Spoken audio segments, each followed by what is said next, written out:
This program features live coverage of an African safari and may include animal kills and carcasses. Viewer discretion is advised. Good morning, everybody, and welcome to a lovely morning here in Africa. We are currently with a pride of lions, and you're on board a live safari.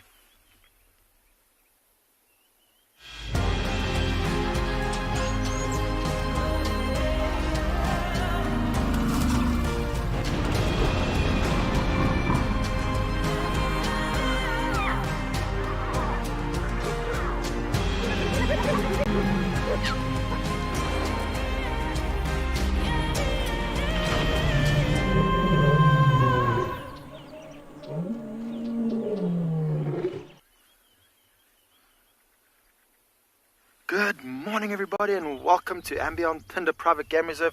My name is Jared. We've got Marcel behind the camera today, and we've come just in time to have these lions busy playing right in front of us. What perfect timing, and unfortunately, there they stop. So we're currently with the pride of lions that dominates the south of the reserve, known as the Mountain Pride. And at the moment, we've got 2 of the adult females here and 3 of the youngsters. And they have just woken up, which is perfect timing. We've been sitting with them for about 10 minutes or so. And they've been sleeping, doing absolutely nothing, as lions normally do. And just as we're about to go live, they woke up, which is perfect timing for all of you and all of us. We've got some baboons. As I turn off, we might hear them to the left, busy alarm calling. Bow, bow, bow.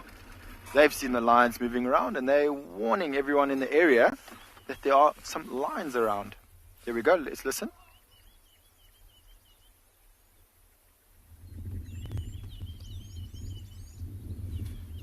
As I say, let's listen, he stops. There we go. Bow! Bow!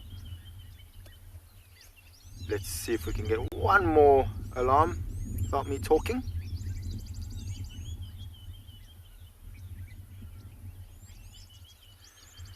Oh, Megan, I couldn't agree with you anymore. What a wonderful way to start morning with a pride of lions, and hopefully soon a very beautiful sunset. Sunrise, sorry, I'm on the wrong side of the world if I think it says sunset happening. Have a look on the right there. You might see one of the youngsters, one of the young males. Oh, he was busy carrying quite a big stick in his mouth, being a little bit playful. So for those of you who joined yesterday afternoon, who were with Damon, this pride of lions was actually in a very similar area, not too far from where we are now, and they were feeding on a warthog. Now, a small little warthog like that wouldn't really feed 5 members of a pride, and if I'm looking at all their bellies, they do look still quite hungry, and so I suspect this is the time of morning when warthogs start to wake up, and maybe that's why the pride of lions has just woken up. They're out at the moment to go look for some more warthogs. All right, well, we're going to stick with him. I'm hoping something exciting is going to happen. But for now, we'll head you over to Ngala, to Eric, to say hello to all of you.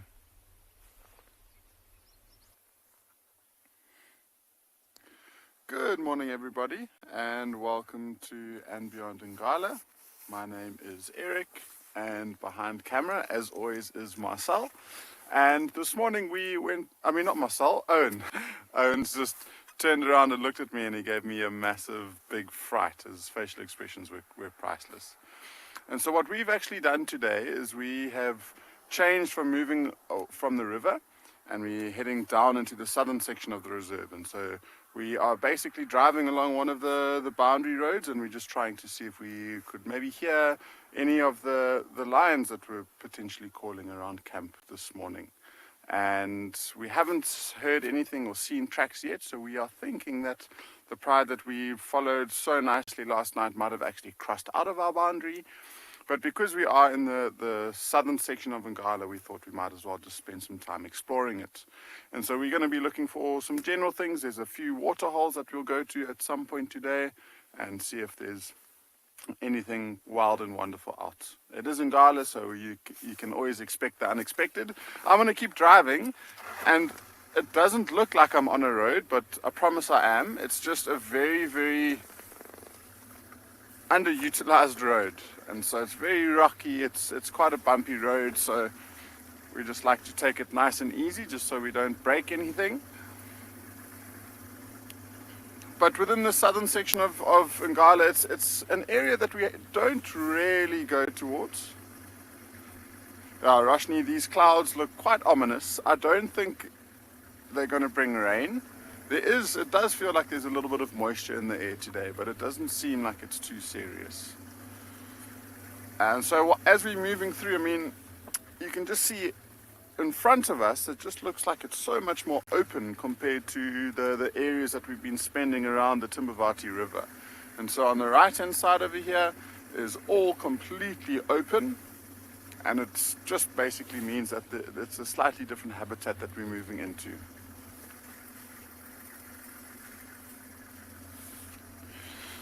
And so it sounds like Phinda might have a few breaks in the clouds, and the sun is popping out. So let's go and watch the morning sunrise.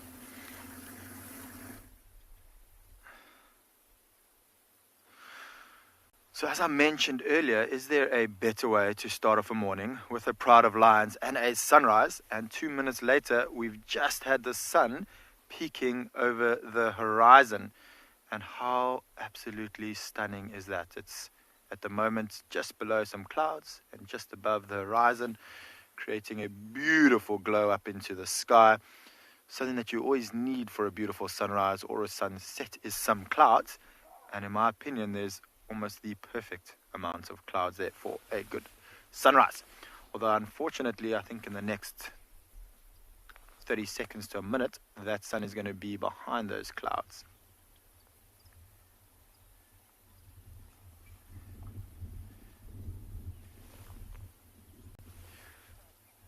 So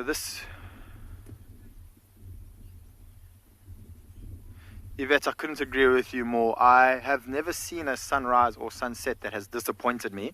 Well, that being said, unless there is complete cloud cover and you can't see the sunrise or sunset. But yeah, it's normally always absolutely stunning. Oh, there we've got some of the little youngsters running after each other. So we're just going to pan up ahead because we've got some very playful youngsters at the moment.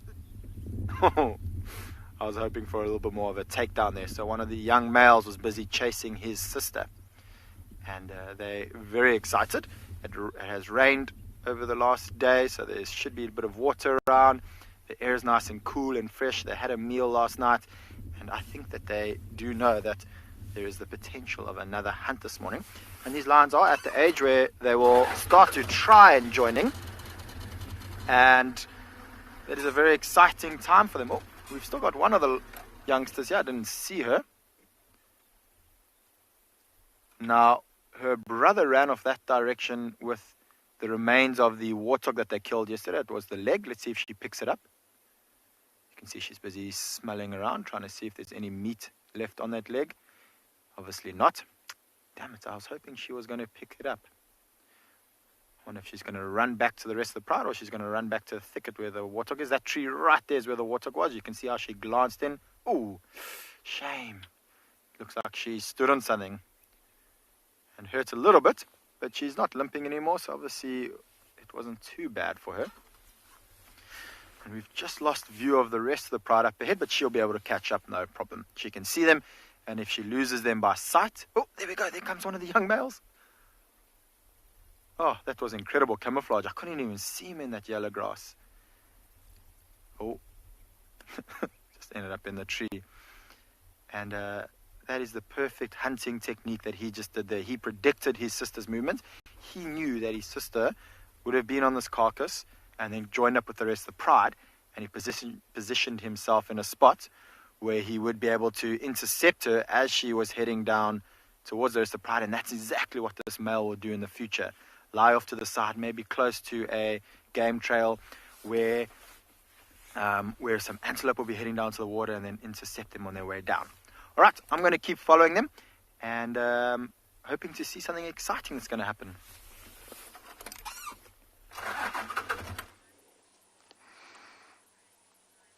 Good morning everyone. It's an absolute pleasure to be back here with you all. My name is Lauren. I do have Theo on camera today, and I think we have Sutu, the hyena. You can just see her bottom right here. Very intrigued about the car. Hello. Yes, I don't want you eating my tyres this morning. That's absolutely not what we want. Now, I've came to the den. Of course I have. It's the first place I am going to check. And no one's home, other than who I believe is Sutu here. A wet hyena anyway, that's for sure. And it's wet and it's miserable. And it's slightly chilly here. 13 degrees Celsius, 56 degrees Fahrenheit. So I am really hoping the sun's going to burn through. We had a bit of a debate in camp. And I was convinced it wasn't going to rain, and I don't think it is. I can see the blue sky coming, so I am happy. Now, just a reminder for you all to talk to us. Use the hashtag WildEarth, or you can @FC on the YouTube chat feed, or chat stream, whatever you call that. Oh, anal pasting right in front of the car. That is brilliant, marking the territory, of course. And kids, you can still... We have a cup. Good morning. Hello.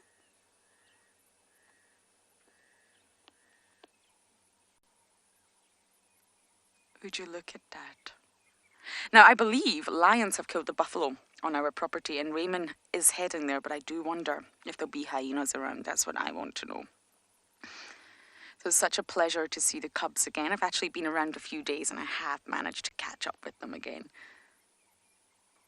In Gwazi and Shimbulu. So yes, kids, you can still send in questions to the email address kidsquestions@wildearth.tv, and we shall try and answer questions from everybody.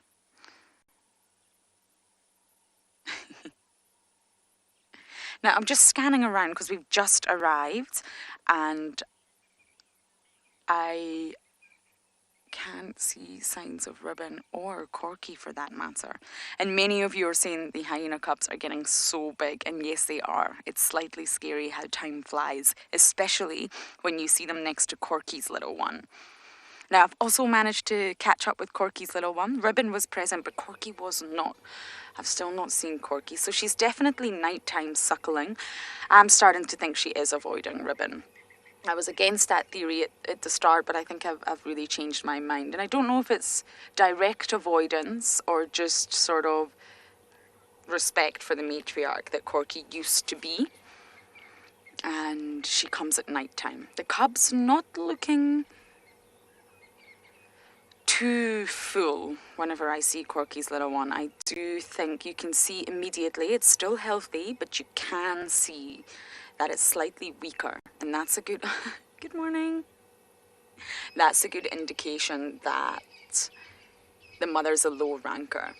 So looking at the cub, especially in comparison to these two at the same age, Corky's one does look slightly weaker, and it will be absolutely fine, but it just shows that Corky's maybe not getting access to the best food herself, not producing such strong milk as Ribbon is. Ribbon is, of course, the matriarch now, and one of the benefits of being the matriarch is that you get lots of access to food. You get first dibs, if you like, when that buffet opens.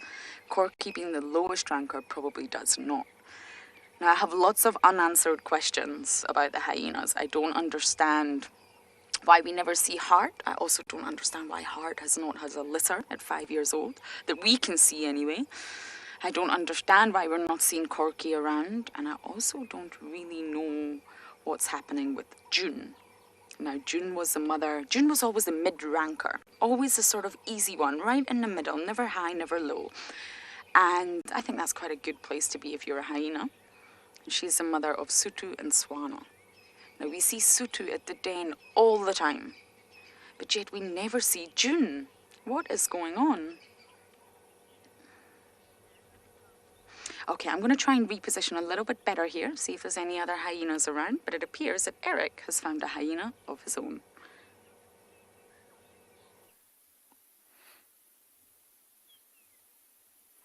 We just started moving away from one of Ngala's boundaries to check a waterhole, and we've got two hyenas that are walking straight down the road towards us. And by the looks of things, I mean, they've stopped and they're listening every now and again.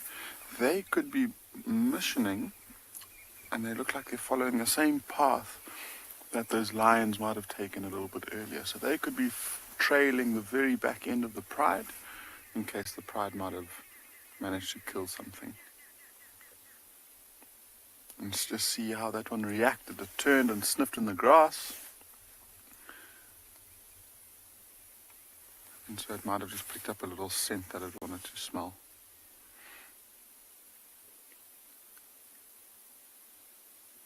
I love the way that they walk, how their heads drop down and their shoulders swing from side to side.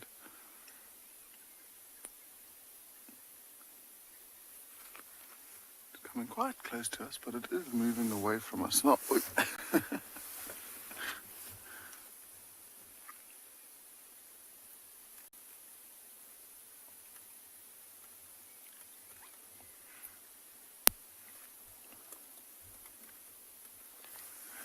And the second one is down the road again. And this one's got very, very, very dark legs. So it almost looks like it's slightly younger, but it looks like it's pretty much an adult. But those ears are much bigger in comparison to its face, so it looks like it's still got a bit of growing to do.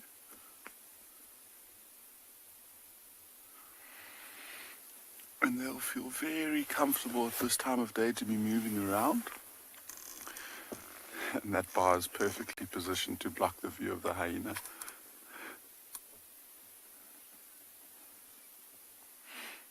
So they seem to be heading off in the opposite direction that we're wanting to go towards. So I think we'll continue on with our morning and see what else we can find for today. How many Ngala in total? 3. Good morning, everybody.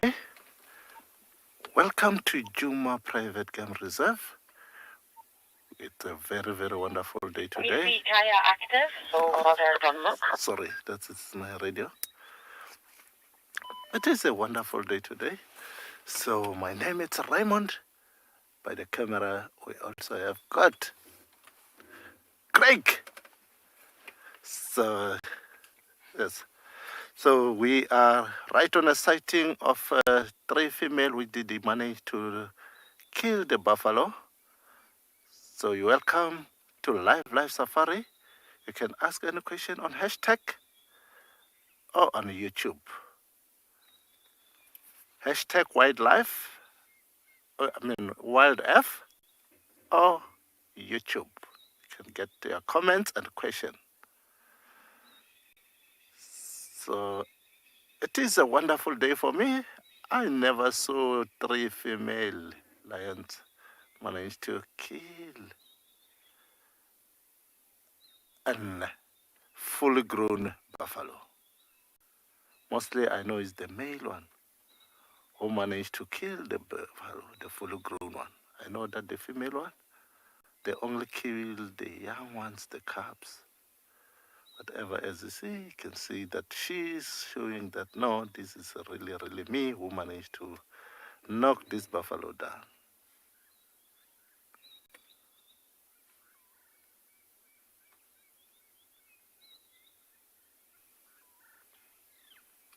It is too much for 3 female, this food. Maybe as it is a pride, Steve told me that Ngungoma pride, maybe the others, they're going to join them in order to help each other to down this, finish this meat. Because this one, 3 of them, they can't finish this meat. It will be finally helped by the vultures or hyenas, but they will stay here until the meat gets rotten.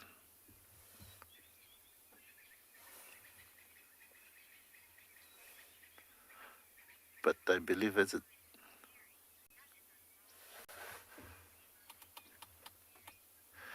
yes, Mary, even myself, as I said, it's my first time to see 3 female buffalo, 3 female lions manage to knock down the fully grown buffalo. No matter it's a female one, but 3 females for fully grown buffalo, it is very rare. I only saw them today. I heard this story from last night. I didn't believe from Rex, one of the guide over here told me that. I said, no, you are lying. 3 female, they can't kill a buffalo. I said, believe me, it is true. So now I see it, it is true.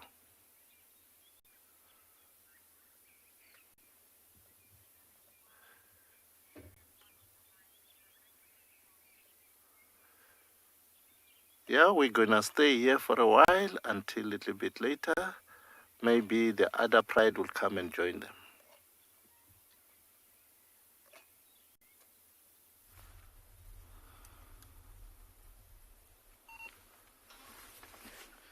All right, so these lions have just started to hunt. Now, the 3 youngsters are staying on the road. I hope that they move off the road because they're going to be seen. They're exposed, they're in the open. But one of the adult females has just peeled off to the left. And I think that one there is the younger of the 2 adults. That's going to the right. And I wouldn't be surprised if it's not warthogs. There's often warthogs in this area this time of the morning.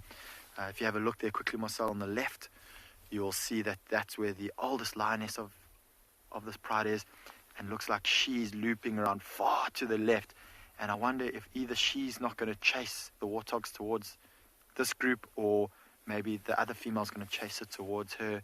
It's going to be very, very interesting to see what happens. I'm going to edge forward slightly in a couple of minutes, but I just want to give them a little bit more of an opportunity to keep on moving. But I'm a little concerned that these youngsters of this pride are going to give their position away. You can see how the one's walking smack bang in the middle of the road. There's no grass, there's not too much cover. I think fortunately for them, the grass to the left is a little bit long and there's a bit of a dip on the other side.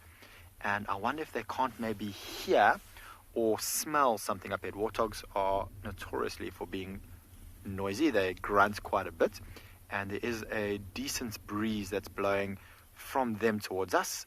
So that would make me think that they could be smelling something up ahead as well. This could be interesting. Just a warning for those of you who are sensitive viewers, particularly if it is a warthog, it can get a little bit gruesome and noisy.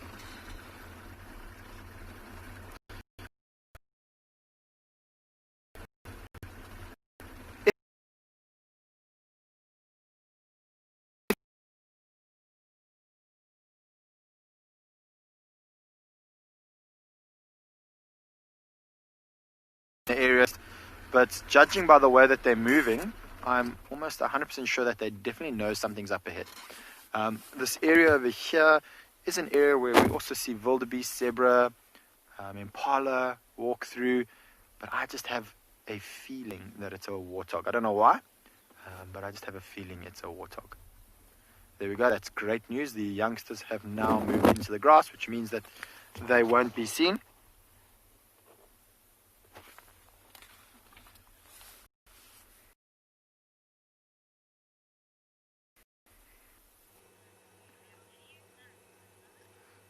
Sutu is just having the best time at the den here. The cubs keep popping in and popping out. And Sutu just wants to play. That was incredibly puppy-like. Sutu was born in December 2018. So she's going to be 2 this year, at the very end of the year. And she is June's daughter. Now, sadly, her litter mate, Tswalu, who's also a female, was last seen in November 2019, so that is slightly worrying. I'm really not sure if Tswalu is still alive, which is heartbreaking. But what confuses me is, as I mentioned, June was always this sort of middle girl. Mid-ranked, we'll call her. And we never see her around the den. I actually caught up with June at a Tandy sighting recently, so she's alive and well. She looks massive, full belly. Flopped over ear, but, you know, it gives her character. But Sutu is always here, and I actually had a discussion about this recently. I wonder if it's possibly Sutu is higher ranked than her mother. Why is she always at the den, so comfortable with Ribbon, Ribbon's so comfortable with her, and yet we never see her mother? Question marks in the Djuma clan still remain strong. It's going to be impossible to really, really see what's going on until we see Ribbon interact with. Now, this is what Lauren calls full of beans. Are you taking a tantrum, Sutu? I think we're taking a tantrum, but I'm not sure why.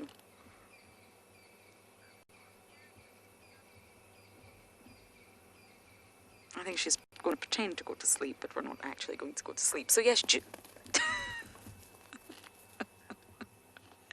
excuse the rain, Paul, everybody.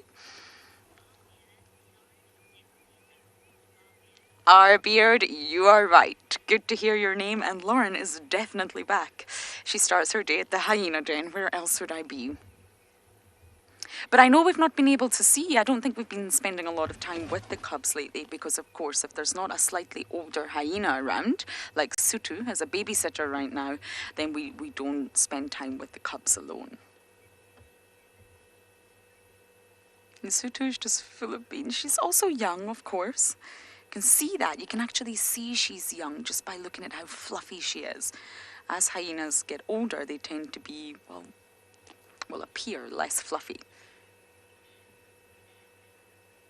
And Sutu just loves spending time here. Hyenas are social by nature.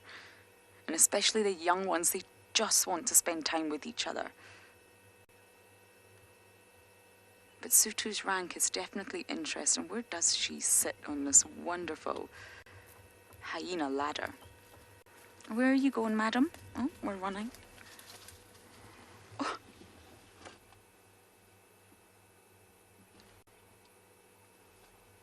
Well, Sutu has ran right out of the picture. I think she's gone, everyone, which sadly means we will have to leave. But at least we got to catch up with Shimbulu and Ngwazi for a little while. Let me just double check. She ran that way. Okay, I think she's gone, which means we are going to leave and see what else we can find for the morning.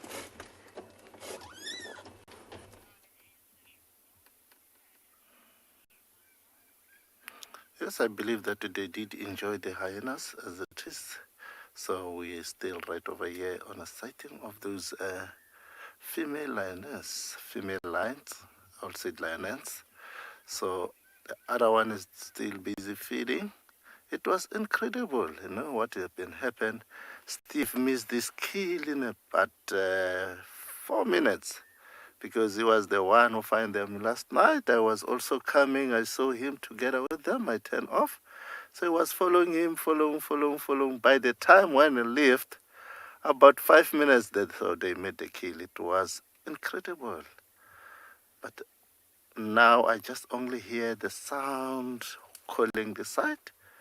There is another lions calling. Maybe they're going to come and join this one because I believe this one, after when they made the kill, they should call a little bit more, 3 to 4 times that, oh guys, we did win on top of our journey. You can see that one. They did almost finish the bump. They're starting by the bump where it's fresh meat. That the others, when they come, it will be a big competition because if they did arrive at the one time, all of them, each and everyone want to get a little bit more piece more done. Look at that leg, it's just only the bone left. The rest of the fresh meat is almost done.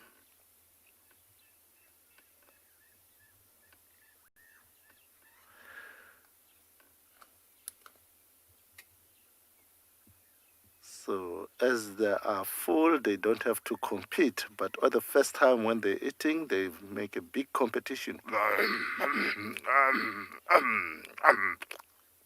So if there is also a male one, is trying for the young ones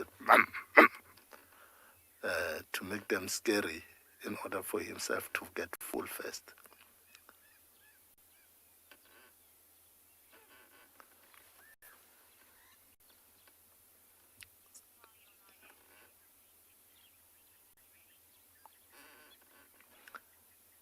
Yes, we will wait over here until, as we heard some calling that site, it might be happen that arrive. It will be more exciting when the competition starts.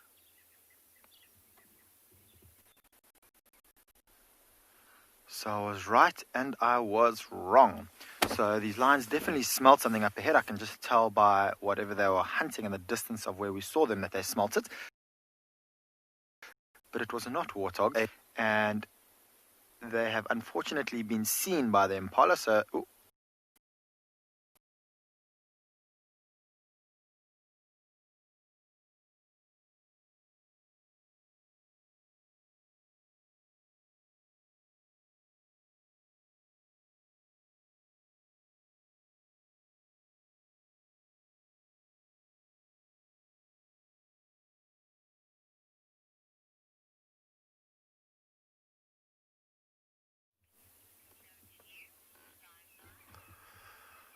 Yes, sorry for the interruption. So we are still on a line. So we heard another one just calling.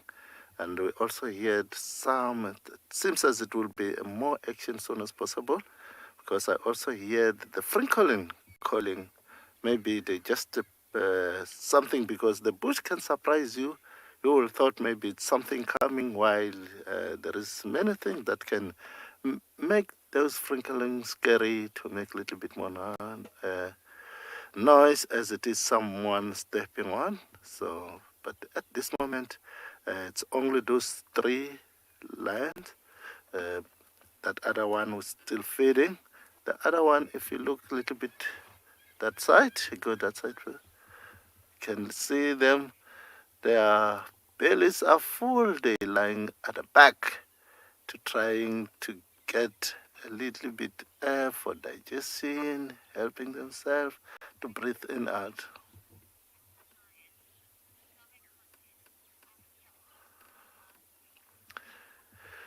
Yes, they do eat only that meat, but not that grass what they are eating.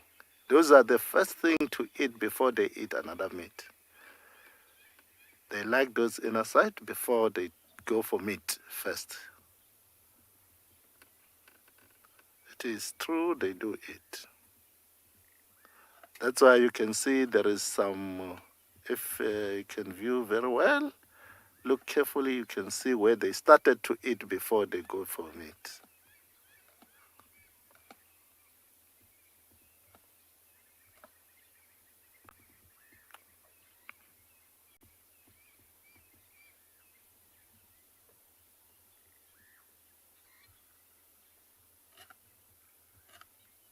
You hear what it is? If you can get that sound, you can feel, hear.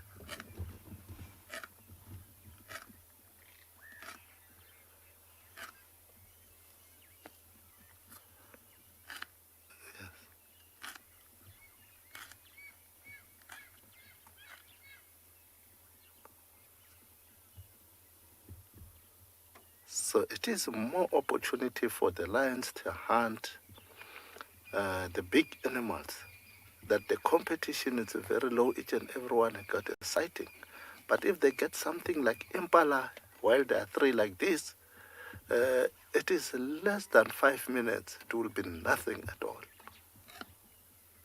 Because one time, one bite, it's a big piece. So that's why they don't have to be stressed by the impalas.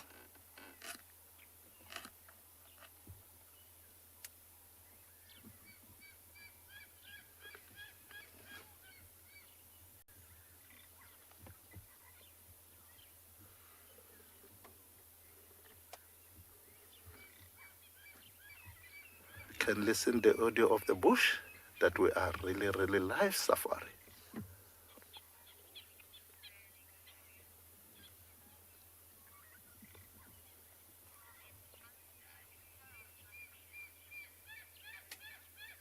Yes, Alistair, we will say it like that.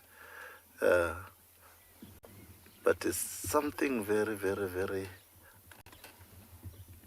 exciting for me as well, because as I said, that I never saw the female one manage to win.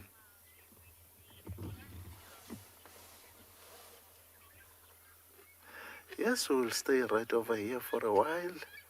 Maybe the others, they will arrive soon.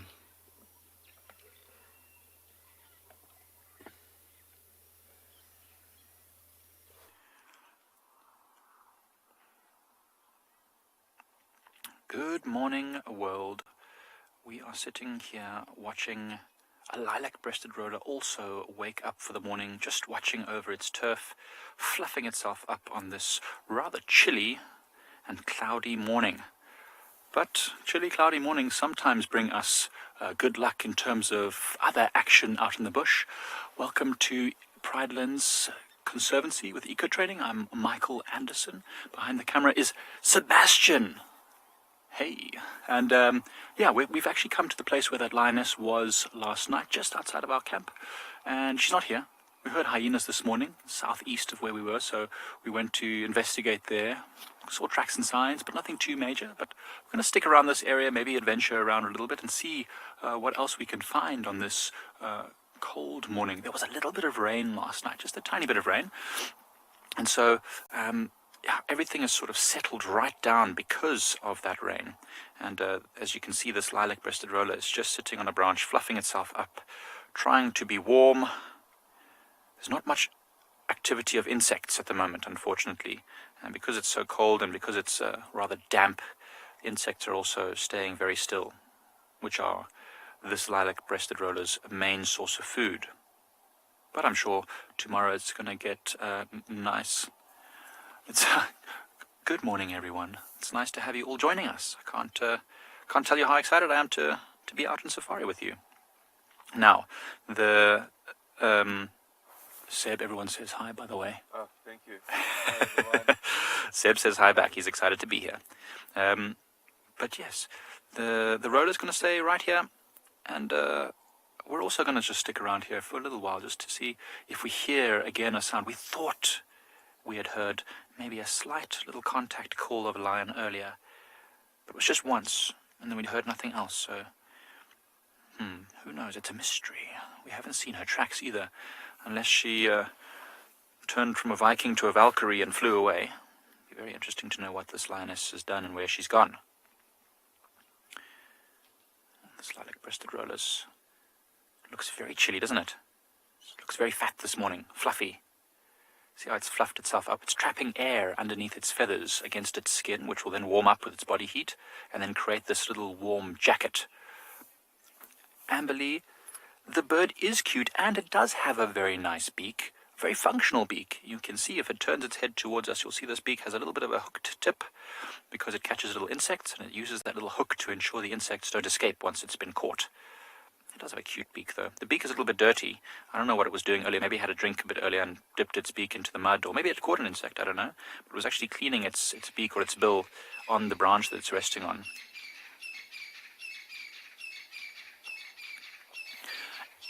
Angie, these birds survive the cold weather by pretty much doing exactly what this one's doing. They huddle up, they fluff their feathers out. They are pretty waterproof. They have this kind of a special oil that they get from a preen gland just above their tail that they rub through their feathers that keeps them relatively waterproof. And then they fluff their feathers out to trap that warm air next to its skin, which then warms up and becomes a bit like a parka, a little puffer jacket. You know, when you have a downy jacket on, you stay nice and warm, even if it's relatively thin, because it's trapping air. That's exactly what this bird and other birds will do. And yeah, because there's not much movement of insects which it eats, it will also stay pretty much still to save as much energy as possible. That's not to say that they always survive the cold. It's quite common in a cold snap that very small birds, unfortunately, don't make... Oh, there, it's cleaning itself again. Very, very small birds, if they don't get plenty of food, they can't maintain their body temperature, so they don't do too well in very, very cold weather conditions that come out of nowhere. But this roller is doing super great. He will be absolutely fine. Well, we are going to sit right here, watch this roller warm up, whilst we also get a little bit warmer.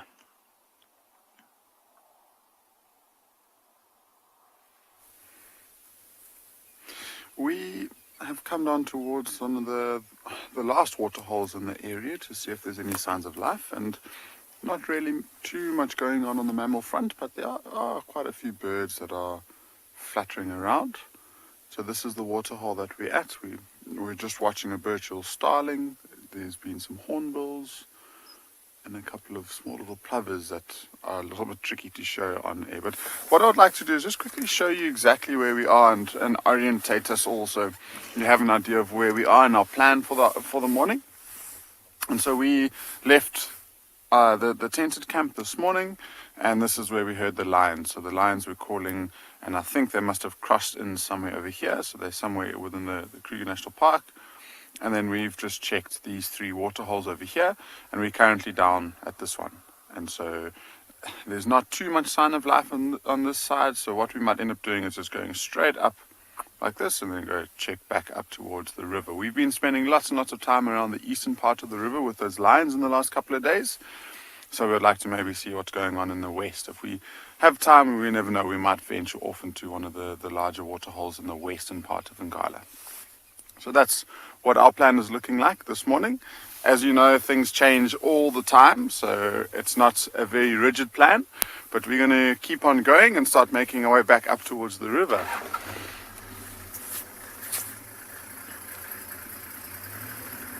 So this one, I mentioned there's 3 water holes that were right in a row. MJ, I also love a map. It's so nice to just see what's going on visually rather than me trying to explain it. But so this is of the 3 water holes, this is the one with the most water in it. And so, I mean, it would make sense for animals, especially within this area, to make their way down towards this water hole to drink. It might just be a little bit too early. Maybe they're feeling a little bit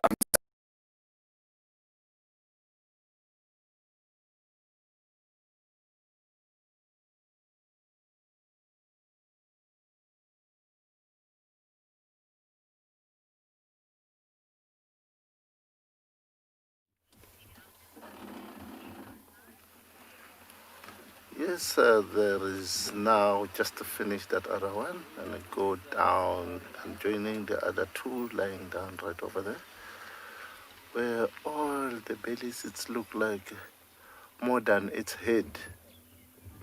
So you only see the bellies pumping up and down, up and down. That tell us it's almost full, but not yet full, because later on they will come and have a little bit peace. They're just only helping a little bit on digestion. And they will come back again and have a little bit of breakfast.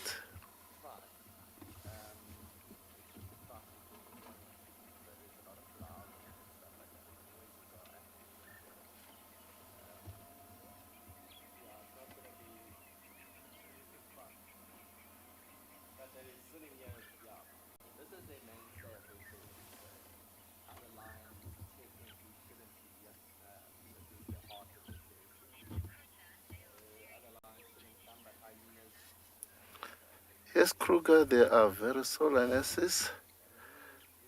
For me, I also believe that they're also brave enough.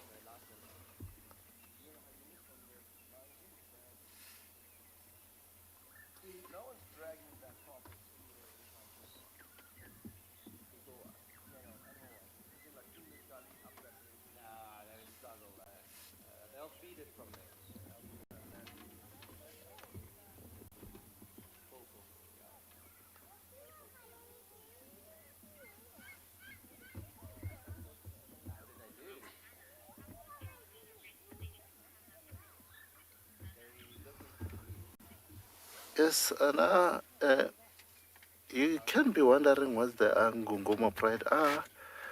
Evenly myself, I also same to you, because this pride, it's not only 3, they're going to join them, but we don't know what time and when.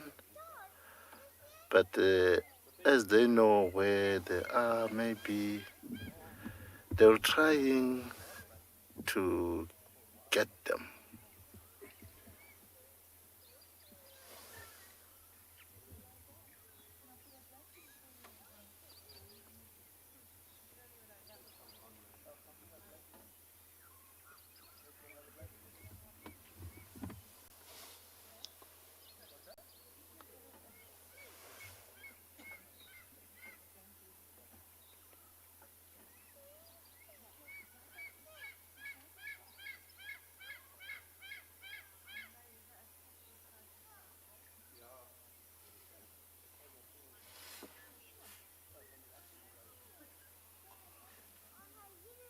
because that's a wonderful noises to tell us that we are really, really in a bush. It is live on Nature Reserve.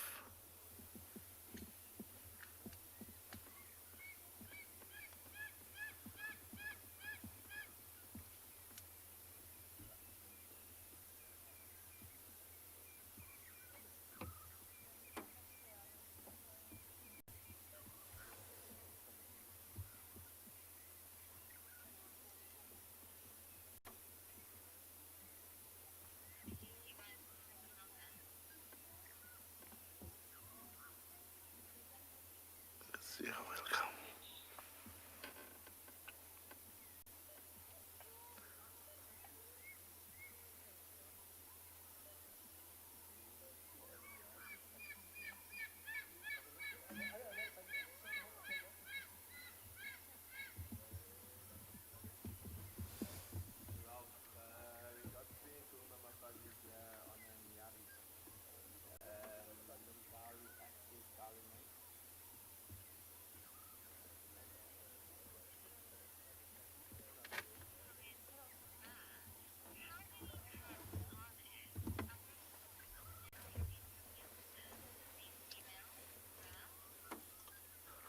Ralph, not definitely 100% sure about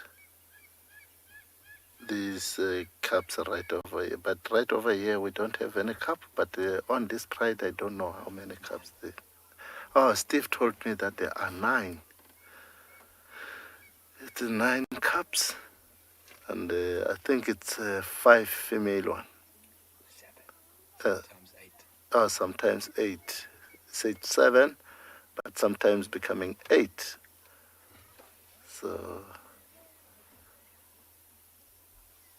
if they are all together, it's almost about 15.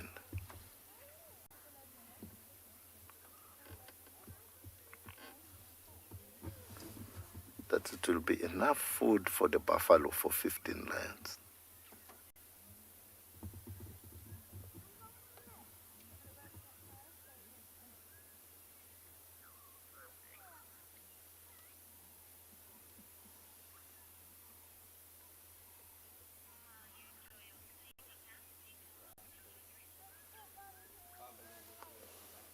Stay right over here for a while.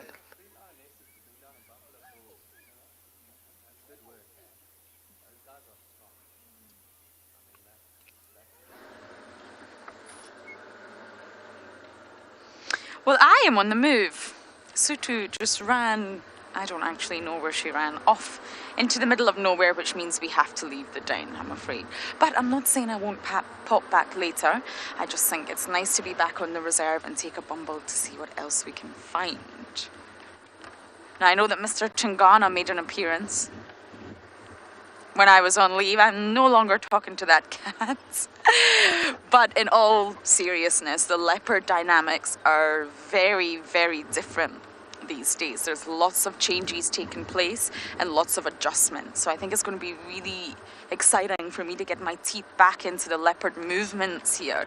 Who really is moving where? I think Shadulu, in my opinion, it's safe to say she's the most dominant female around here. She's got the western sector, she's pushing north, and she's pushing really far east.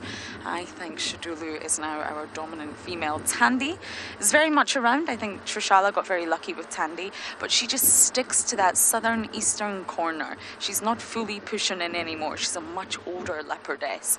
And Kalamba, I'm not sure. I'm not sure about Kalamba.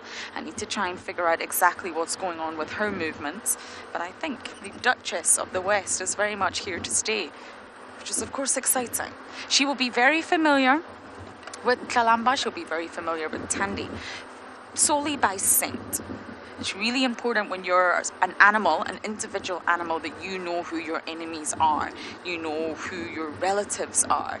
You've got to be able to identify another individual of your own species, and they will be able to identify each other through scent, through the chemical cues that they leave across the landscape.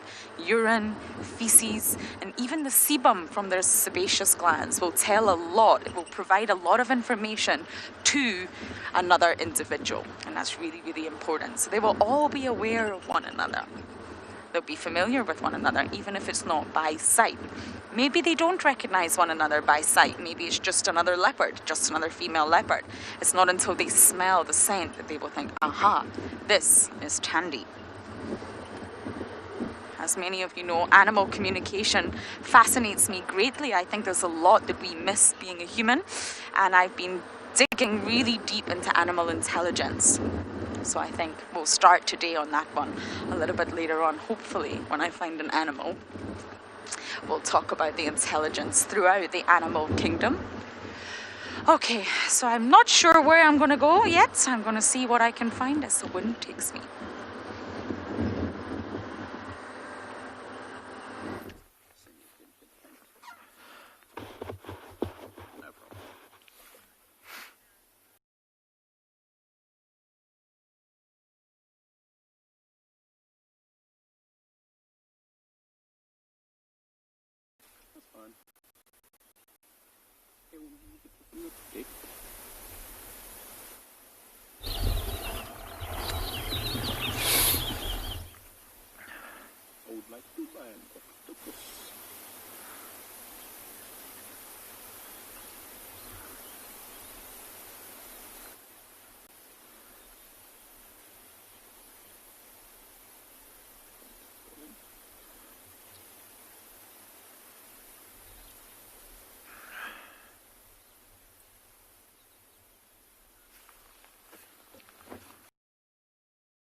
Sorry about that, everyone. I don't know what happened. I am sure all will be right as rain in just a moment once they fix their audio. So you're still with me and I'm still looking for animals. I was actually just discussing with Theo, it's a very different type of winter this year. Very different. There's far too much water, which is a good thing for the animals and for the landscape. But in terms of viewing animals, it's actually very difficult. Water is everywhere. I remember last winter here, before I went up to the Masai Mara, no, that was the year before, sorry, I'm talking nonsense. The water levels were just so low everywhere. The sightings of animals was incredible because they were all restricted to certain water points. They had no choice. And it was almost like a timeshare where the herbivores had to come in and be very alert to make sure the predators didn't come in. The leopards would be looking out for the lions would be looking out for the leopards. It's a lot of pressure at a water hole. You're leaving yourself vulnerable by bending over to drink and leaving yourself completely exposed. It's a very vulnerable position to be in, and that's why when a winter is harsh, not like this one, it's very difficult for the animals. They have to ensure that they drink water safely, which isn't always possible when every single animal out here is visiting the same water hole. But this year, water is just available everywhere, which I think is affecting the movement of all the animals around.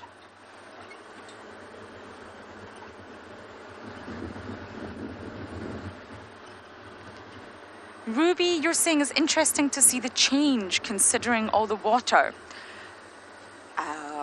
Emma might have to elaborate on that one.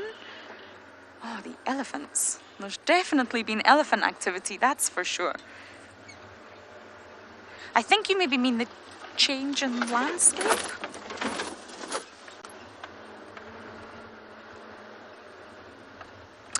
Why it's still quite green. Yes, I agree. It's still very, very green, but winter's definitely here. It's dry, it's harsh, but especially in Djuma, in the northern sector of the Sabi sands, it's very, very green. It's still very thick in areas. When I compare it to last year, it was a lot more barren, and that's exactly right, Ruby, because there's a lot of water. Oh my goodness, look at this cluster leaf. I wonder if it's movable. If it's movable, I'm going to try and move it. Shall we see?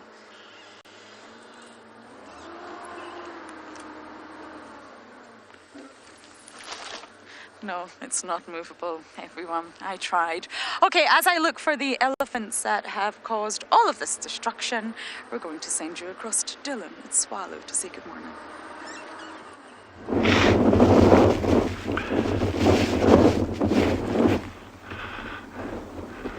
Good morning. It is another breezy but beautiful day out here at Tswalu Kalahari, and I'm so glad that you're all with us. And those that can't be, wherever you may be, whatever you're doing, I hope you stay safe, and we will see you later, I'm sure.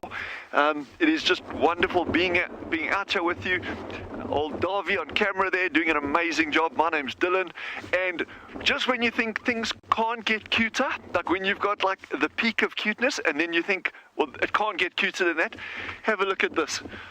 So we're just sitting at this dam again with the Shelby family, and all of those tiny little ducklings are sitting underneath Shelly. She's sheltering all 9 of them right tucked underneath her, because it's much colder today than it was yesterday. There's a strong breeze blowing, and you see there's no ducklings in that picture. They are all literally tucked underneath her. And just now, just before she sat down, we actually had like 1 or 2 little heads sticking out. So she's keeping them nice and warm just underneath her there. That must be so cozy and so toasty. But if anything, oh, there, you can just see the one's foot sticking out. A little body, tiny little body there, just on the front. Oh man, this is gorgeous, eh? Yes, this is adorable. So just every now and again you can see, I mean, there's 9 little ducklings underneath her. Can you believe that? Oh my, there you go. Yes, look at that. What a good mom, eh? Yeah, she's done so well to get them hatched all the way down to the dam.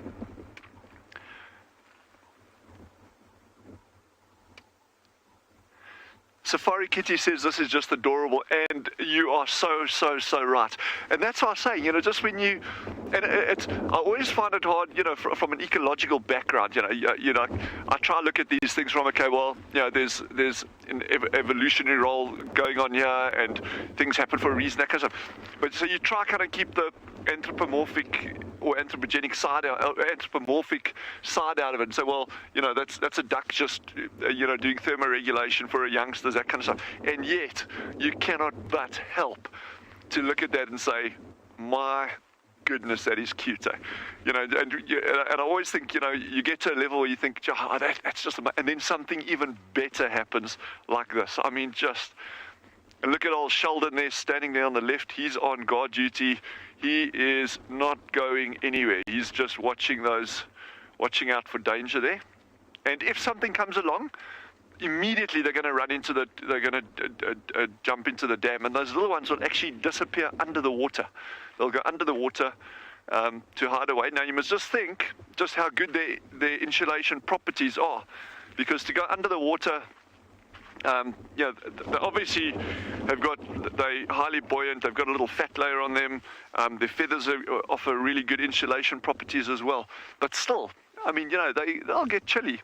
But mom will do that with them very, very quickly afterwards as well. So, and as we were looking at a little while back, that counter-current heat exchange in the legs, you know, with the warm blood from the artery coming down out of the body at body temperature, and then the return blood going up the leg, sitting right against that artery. So by the time that blood actually from those little legs get back into close to the body, it's only like 1 or 2 degrees below the body temperature itself. So now I know how I must keep warm. Instead of wearing long pants, I'll just keep my legs together. Like for counter-current heat exchange, this is just going absolutely downhill from here. My goodness, I'm just gonna.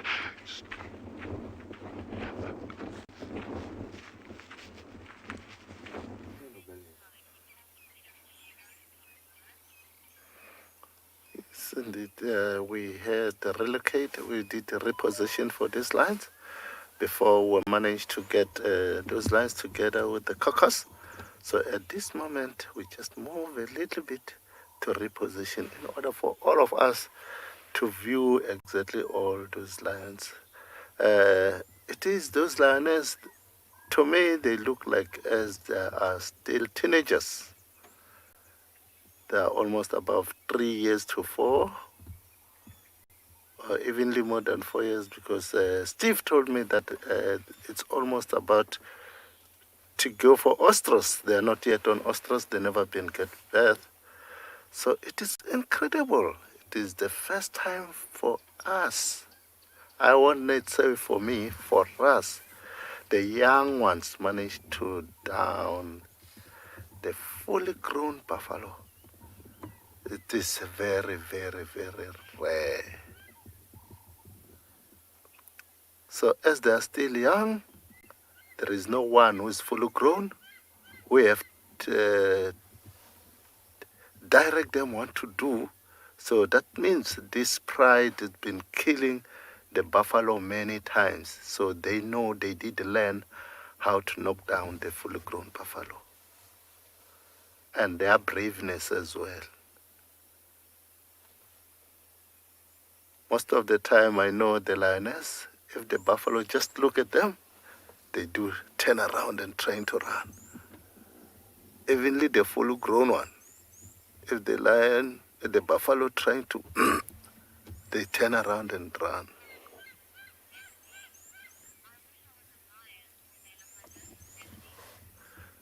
Melody, I wish a lion, you will be brave enough to knock the buffalo down.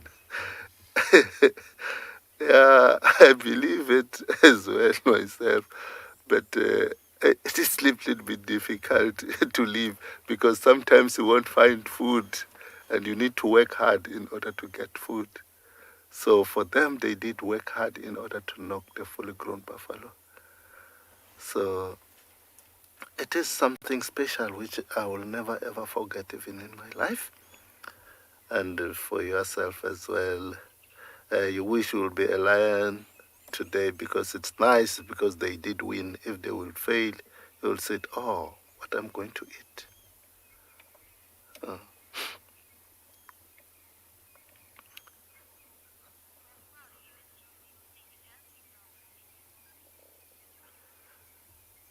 We'll stay here for a while.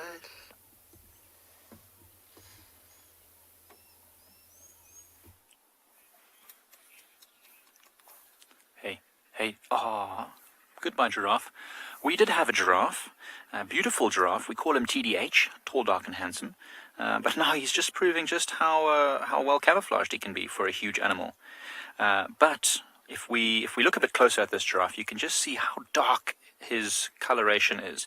Those patches are almost sable in color, dark, almost black, dark chocolate, yes. And we were just making a joke now that he's the most beautiful giraffe that we've seen on the whole of Pridelands, but his personality must not be that great, because he has no ladies around him, whereas our giraffe yesterday had all the ladies. So that's quite interesting. But what is actually really interesting about him, apart from his wonderful coloration, is that it's eating for the last few days tambuotes, which is this other tree, which is actually almost the same color as this giraffe. He's well camouflaged to hide his embarrassment at being beaten to the ladies. But these tambuotes are quite toxic. You know, they are filled with a milky latex that, if we as human beings were to eat even one of these leaves, we'd probably have a runny stomach, very, very uncomfortable, and if we ate a whole hospital, it would be serious. But this giraffe is eating literally mouthfuls and mouthfuls of this tambuote and seeming to suffer no ill effects. It's amazing that they can stomach such a toxic plant. I mean, if we even got a little bit of these leaves in our eye, a little bit of this latex, we can go blind, or at least temporarily. It's serious stuff. And yeah, I wonder if maybe there's a health benefit to giraffes for eating this. Controlling stomach parasites, maybe the toxicity means the parasites end up leaving the body in the dung of the giraffe. I'm not sure. It's very interesting. I'd love to know if there are any theories around. I know, Natalie, I can't help it. Giraffes are just turning into my favorite thing, much to Seb's dismay. But I love giraffes. I mean, the one yesterday was super cool. And this guy is so handsome, I can't help but stop every time I see him and try and see if we can get him on camera. But this... Ooh, there's a interesting... At Ngala, there's a little bit of a feathered roadblock.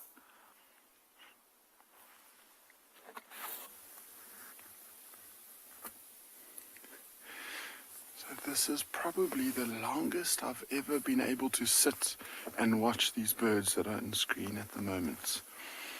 And they're called Coqui Francolins.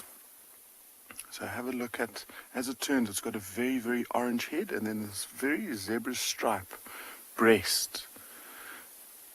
And this is typically how we see them. We see them running away from us and then they just duck off into the bushes. But there seems to be a whole family of them. There's at least about 5 or 6 of them that are foraging around the road, looking and digging for any little seeds or little grubs. There's one that's actually right in the elephant dung as we speak. And so there he is, just on the right hand side. And they are such a pretty little Francolin. I think for me, just with the whole colours, how those oranges and the blacks and the whites complement one another, probably one of my favourite Francolins to see. And also one of the hardest ones to find, because they're not as common as the Swainson spurfowl or the Natal, the crested Francolin. And so it's right in the elephant dung now, and I mean elephants are very poor digesters, so lots of that stuff passes straight through, and so they're quite capable of feeding on little seeds and other small little things that are being passed through the elephants. It seems like that's where the majority of the family's heading off to. It's amazing how they go to a flat out sprint for 10 meters and then they just stop.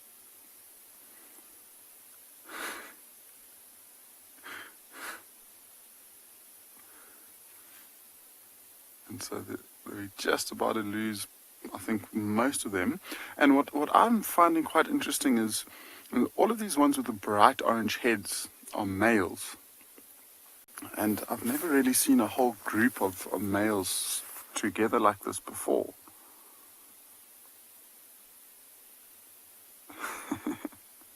I don't know if you saw that, but just before they started sprinting, they both hopped into the air. Okay, let's go forward again. There's the whole group of them now. So there's lots, there's about 7 or 8 of them.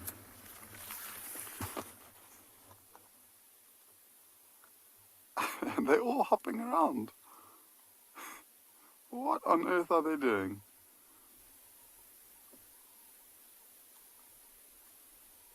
Okay, Owen, the 3 birds on the right hand side of the road, the furthest one away, the one that's now on the left, that looks like a female, the one that's just ducked into the grass, and she's got a couple of stripes that go down the side of her face, and so there's one female and the rest of them are all males, but it looks like there's a couple of bigger ones and the majority of them are slightly smaller, so it must be an adult male with 1, 2, 3, 4, 5, about 5 almost mature youngsters, I'd say.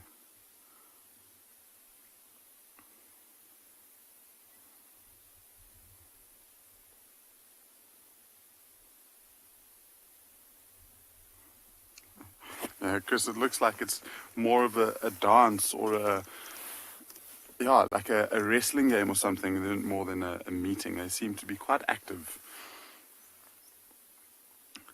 And I'm sure they might just be competing over little grubs that they see.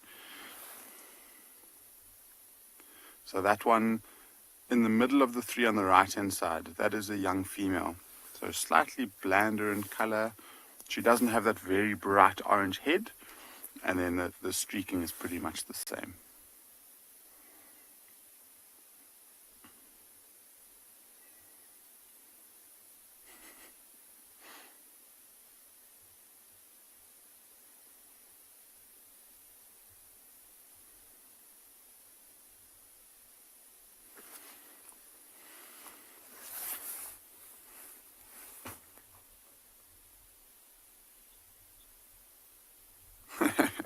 Sarah, this must be the Coqui Francolin's version of a chicken dance.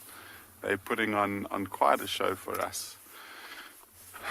Should we move forward a little bit, Owen? Okay, so we'll try and get one last view. They seem to be moving straight down the road ahead of us. And I mean, it's just quite special to see these birds out in the open like this for such a lengthy time. And I don't know why they're completely relaxed to us. But this really is the best views I've ever had of Coqui Francolin, so it's quite special.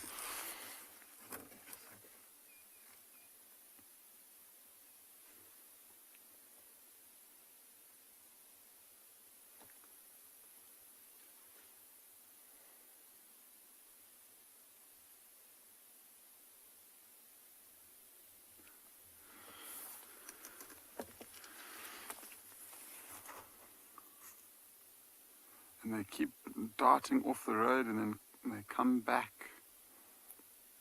And they seem to, like, every now and again, they seem to be very, very focused on feeding, and then they all of a sudden just start jumping around and playing with one another.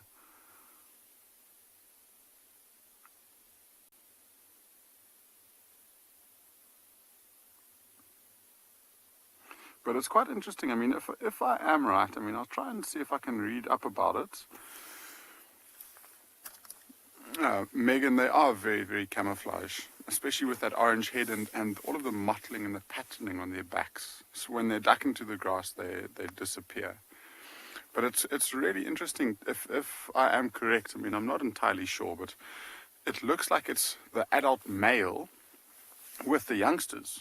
And I mean, I'm not too sure about their breeding behavior, but you would almost assume that it would be the females that would be responsible in the upbringing of the chicks. Maybe with the Coqui Francolins, it's slightly different. Maybe the male's responsible for looking after the chicks.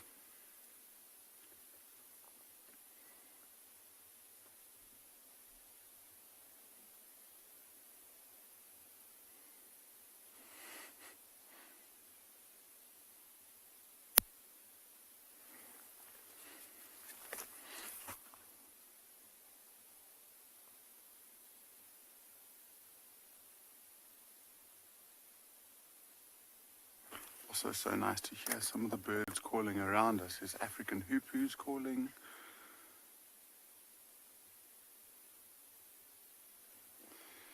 So we're going to see if we can maneuver past these dangerous looking Coqui Francolins and then maybe try and continue on with our drive. And so we'll send you across to some sleeping lions whilst we try and get across and past these little Coqui Francolins. Okay, Francolin, you were supposed to play with me over here together with the lions. I'll be interested as well. So, Francolin, it's another bird which sometimes notify the danger if it's coming. For example, leopard and lion, they do notify the other animals that they can be aware about it. So, those flat cats, still like as it is now, they also need a little bit more sun and rolling up, trying to help their bellies to get a little bit more digestion.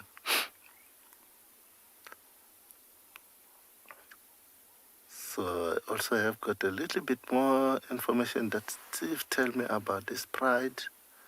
It is Djuma Pride, as they are having sort of like those 9 cubs. They are not all at the same age. Some of them, they are 2 years. 1 year. Yeah, they born last year.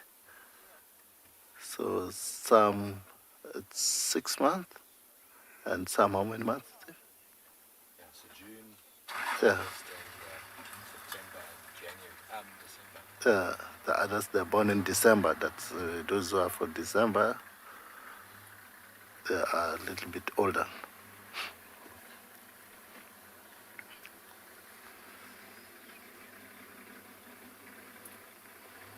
So I believe, as he told me about, almost a little bit about how they are operating.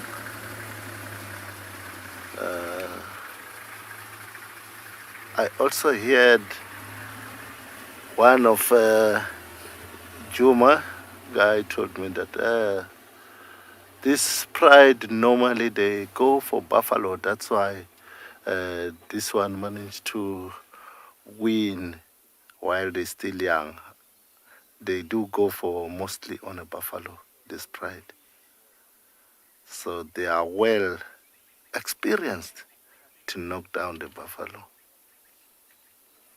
So I also hear the hyena calling that nice siren.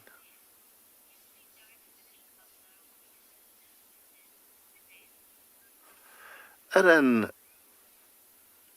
it is not all the hyena can come to join over here while they are still here, because they need to double check if is there any male, because the male doesn't act like the female one, because the female one, they can manage just only to chase them and turn back, but the male, he just kill them directly straight.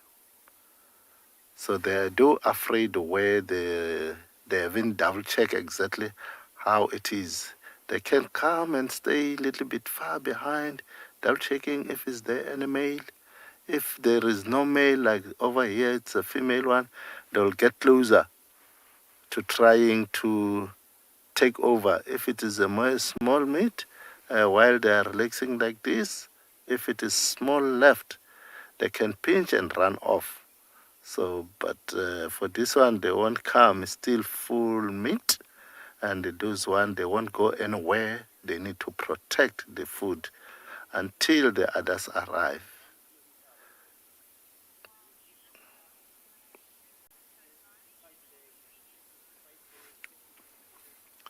We also see some impalas coming, just for a while, yeah. WildEarth relies on support from viewers like you to carry on broadcasting our daily live shows. A small donation goes a long way in helping us on our mission to connect the world with nature. Please visit our support page to see how you can help and become part of the WildEarth family. Davy and I, we're just ambling around. We're on our way to the Meerkats. So Rebecca did a fantastic job yesterday in relocating the little group. And they've actually moved back to what we call Boskia Burrow. That was that really small burrow system out in that big open exposed area that Jandre and I spent a bit of time at a couple of weeks ago. So they've moved out there now. I don't know how long they'll spend there in terms of whether it'll be days or weeks or what's going on there. But that's where we're headed now. And on the way, you know, maybe we find a wildcat. You never know. But we should be there in about half an hour or so. So in fact, this area that Davy is on now, these big open areas here, this is where that burrow system is. It's up in this area here.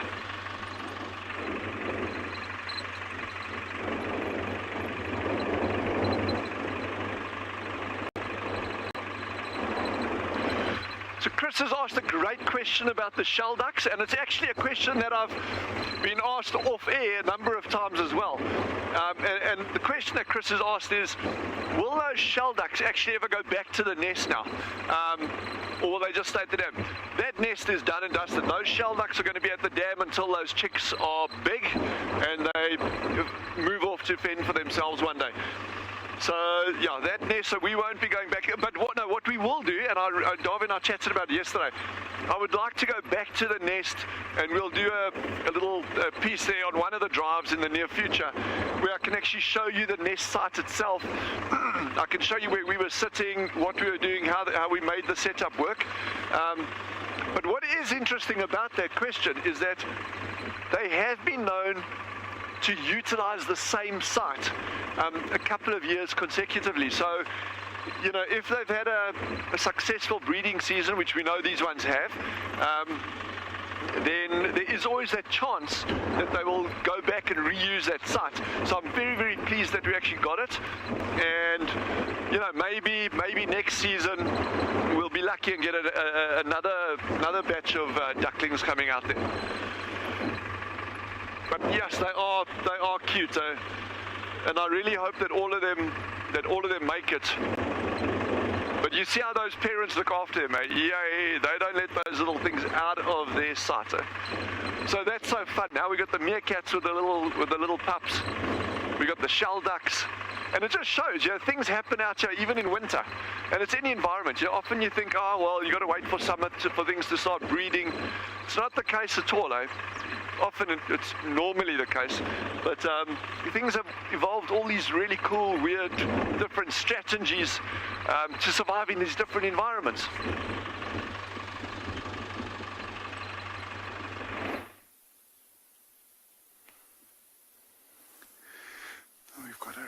Small giraffe and its mother, but this youngster's just out in the open. And look at the belly, and look underneath the belly. There's that long piece of string-like thing that's attached to it, and that's still its umbilical cord.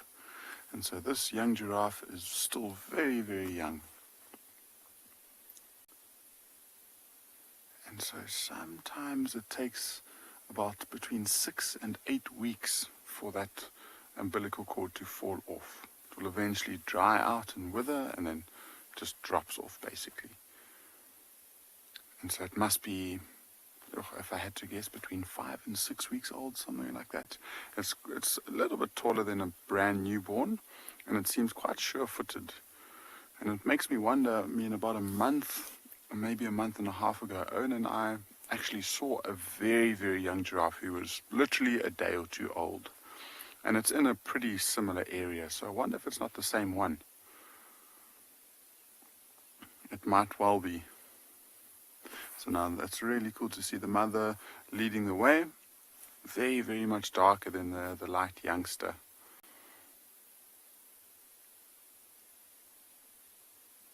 And a pretty good area for them to be in, because it's nice and open.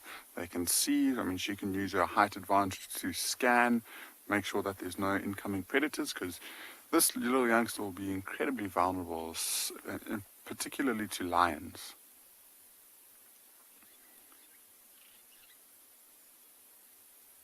Being so small, it's got no defenses. The mother, though, will try and as much as she can to defend it. And as they're walking away, look at how much those white ears stand out in comparison to the rest of their bodies. That's literally almost all you can see if you just glance at your screen and back. And the youngster's got exactly the same white ears behind, or at the back of the ears.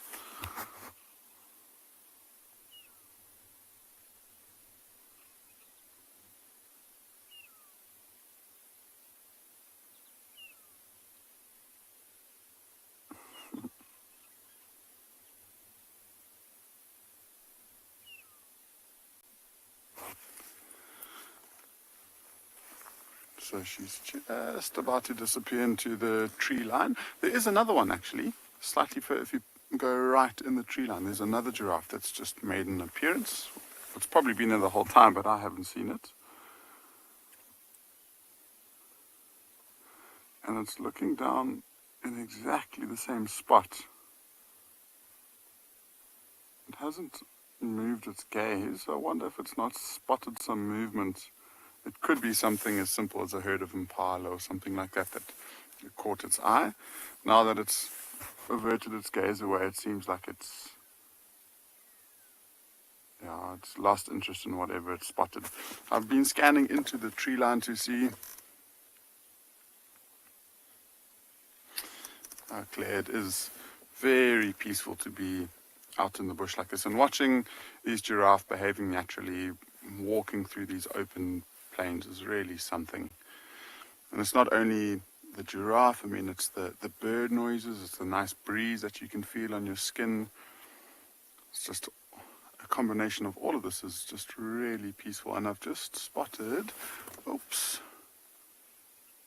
no, never mind. I thought I saw a really small raptor, but as it perched, it revealed itself to be a dove.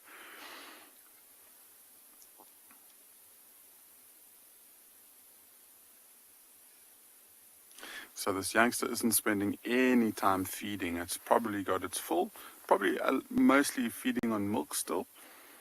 And so it's spending more time exploring and just looking around it, where the female seems to be moving from bush to bush and feeding on the leaves.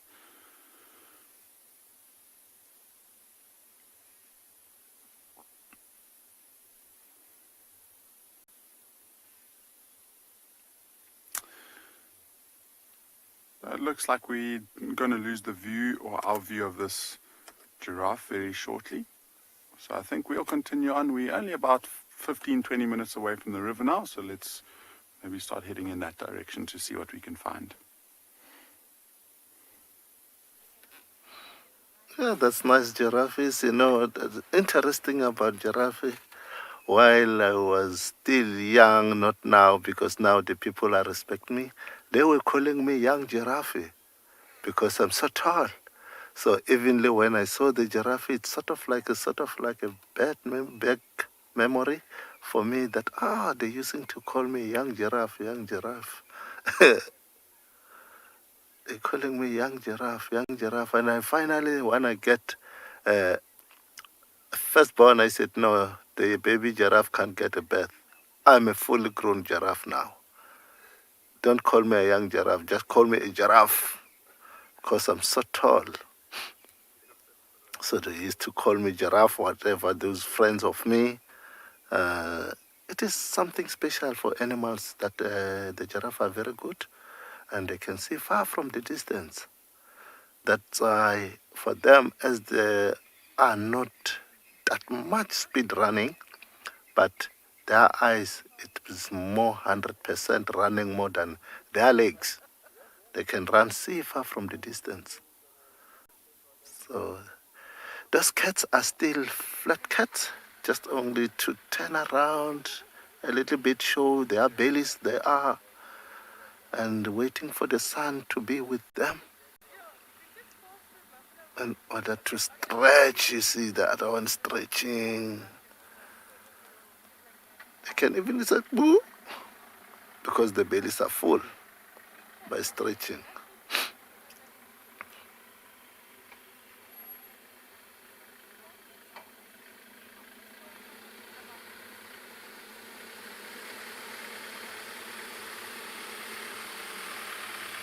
Yes, the Tswalu Kalahari.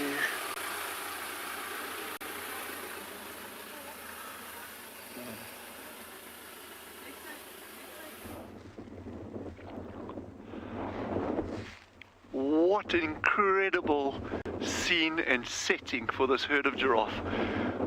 And you can just see how windy it is today with that dust. They're ambling along there very slowly, probably moving down to different areas to go feed. And you can just see that dust kicking up from their hooves and how it's blowing in the wind.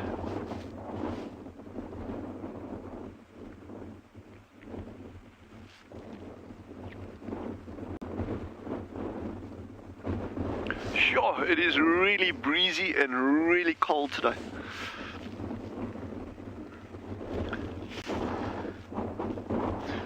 Interesting to see what time the meerkats come out. I think they got a nice bit of shelter at the burrow system that we'll be at, so they might be out already, but we'll see in a couple of minutes. We'll be up there shortly. But I couldn't resist stopping with these giraffe. It is so beautiful.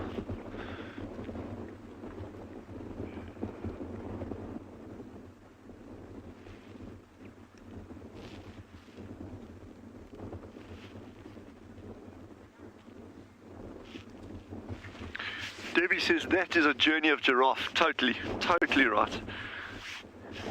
Love it when they walk in long lines. And sometimes you get these epic shots out here of them cresting a dune, and you get like giraffe after giraffe after giraffe, and they're just coming over these dune crests. And if you can get that at sunset or sunrise, sheesh, that is something to see. Ooh. There's a lion doing a split in a tree, I think, somewhere. I think at Phinda. Pop over there and we'll see you later.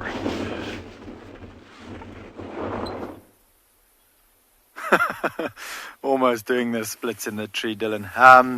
Yeah, so we've left the other pride of lions that were with Mountain Pride, and we've just come further south to Ngala Pride, and we've come to quite a dramatic scene at the moment.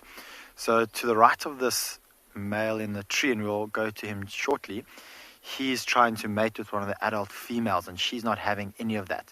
And because this is frustrating him, he's taking it out on all the cubs. And this cub in particular climbed up into this tree to get away from the big male. So you might hear some growling from time to time, and if they do start to growl, I will keep quiet so you can hear them. But is the male and the female busy growling at each other? He's hoping to mate, but this male's decided, well, I think the best way for me to get away from my dad is up here in the tree. But what a... Here we go, listen.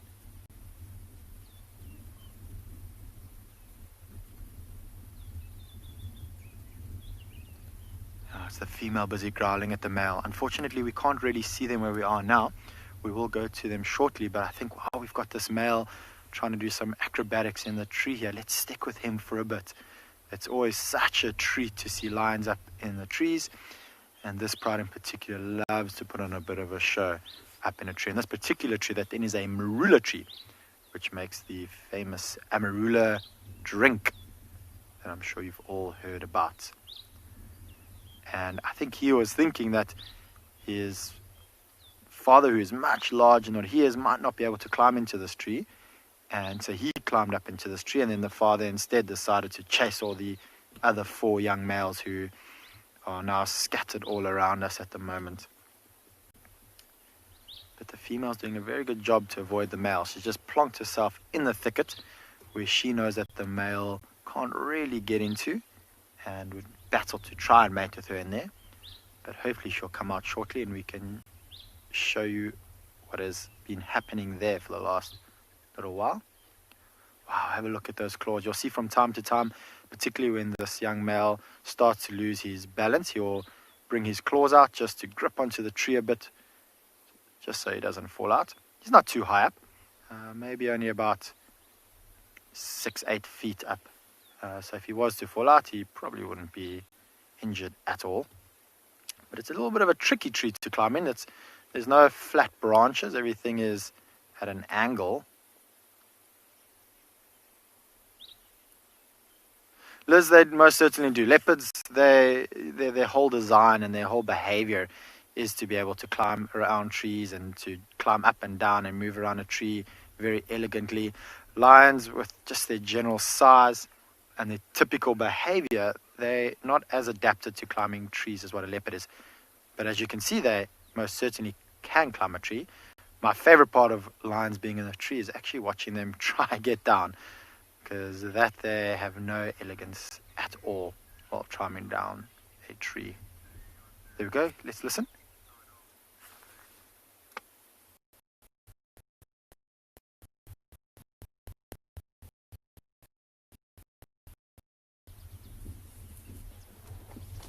Oh, there comes one of the young males, came bouldering out of the long grass. So at the moment in front of us, we've got 1 in the tree, 2 below the tree. Oh, they've just run to the other side. They're busy playing now. With them being on the other side of the water, so there's a bit of water to their right, and the males on the other side of the water, they won't be too concerned about the male because there's a bit of water between them. Looks like this male's about to climb out the tree now. Maybe he wants to go join his 2 brothers while they play around. Oh, he's battling to get out. Oh, he's finding a nice route down on the other side where a branch has been broken off, probably from elephants. Oh, that is just so stunning.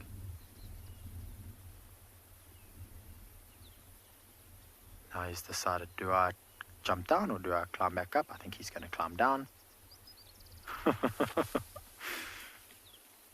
Creeps down to the bottom as much as he can. What a fantastic, fantastic viewing. The lions here on Phinda always seem to put on a bit of a show. So I just want to see what these 2 youngsters are going to do, and if they don't come out from the thicket, we might try just edge forward a little bit and see what the adult female and male are up to. Maybe we'll get lucky with a little bit of interaction there. Yeah, unfortunately it doesn't look like these youngsters are going to come out just yet, so let's move just a little bit forward. It's only about 10 meters or so. I'm going to approach slowly as not to upset anyone or give everyone a fright. I can see the female's coming out of... I'm just going to go back. We might get some interesting behavior here. There we go. have a look there. You'll see she's busy snarling. She's got her ears pinned back. That male's just behind her to the right, sitting down like she is to prevent him from trying to mount her. Just going to keep quiet so we can hear some growling. There's definitely going to be some more growling now.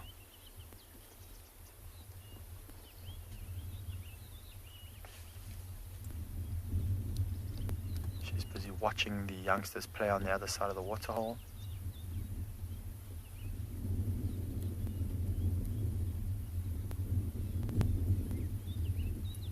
So I think if she takes a step forward, the male will probably stand up and try and approach her.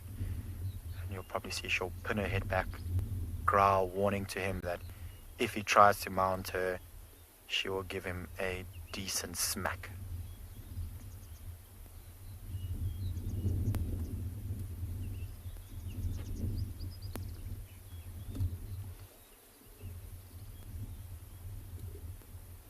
There we go, there's some growling.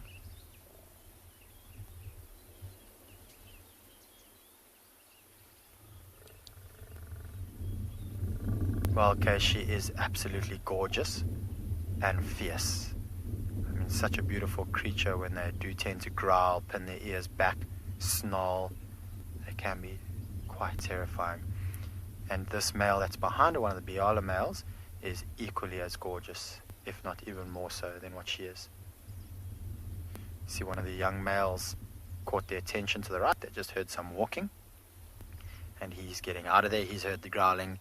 He doesn't want to have any of this male's frustration taken out on him. So he's going to go join up with his 4 other brothers. She's in a bit of a tricky position because she probably wants to lie down, but if she lies down where she's on the heel, it'd be so uncomfortable.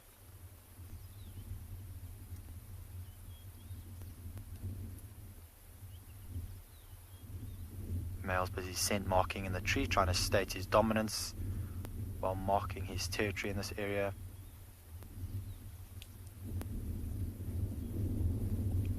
I'm sure if she walks a little bit further, he will try and follow her. There he comes. No. You can see he's a little bit cautious of her. He's walking around her gingerly.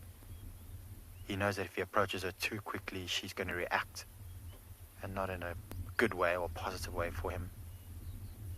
So he's busy rubbing his head in the tree, trying to get the scent gland that he's got just behind his eyes. No, Patty, she's not impressed at all. See how she's busy digging at the ground there, trying to make the sand a little bit more flat, so it's a little bit easier for her to lie down. But it's not a very comfortable area. I'd imagine she'll probably want to try to get to some more flat ground on the other side of this waterhole, or maybe go back to the thicket that this male's busy scent marking in. He's trying to display as much dominance towards her as possible, get his scent all around, hoping that maybe she will submit. Now, I would be very surprised if this female is in full estrus. These cubs are just over a year old. That being said, some lionesses do still go in estrus when their cubs are that young, but typically she'll only go into full estrus in maybe about 6 months, probably closer to a year's time.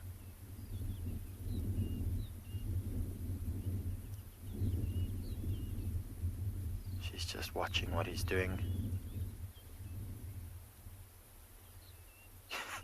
And it's so funny to watch him. He's so tentative around her.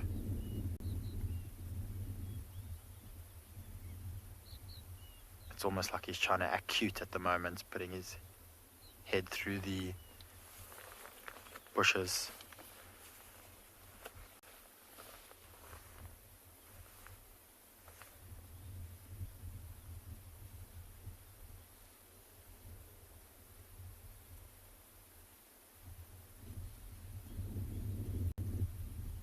But I think he better watch out. I think if he takes a couple of steps more towards her, she's going to react. Let's see. He's thinking about it. Oh, she just growled there and he took a step back. He knows what's good for him.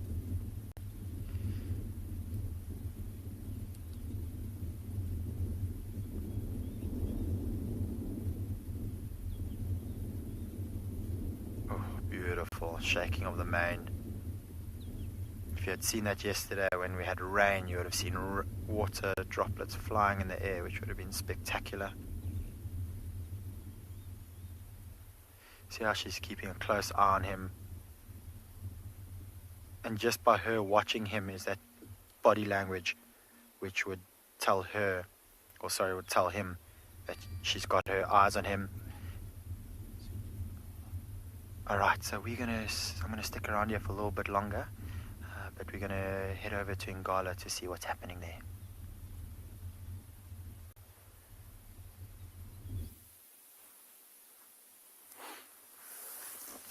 We've literally just found this nice head of zebra, and it's this one in the foreground was sitting watching us. It seems like it's relaxing and grazing again, but it does seem like they are moving in our general direction, so it'll be cool if they do get a little bit closer.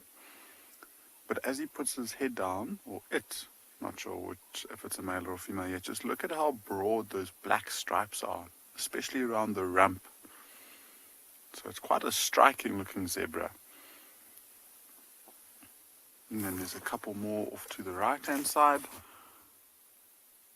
There's about 3 or 4 of them at least that we can see here. And we're very close to the river now. We can almost see it from here.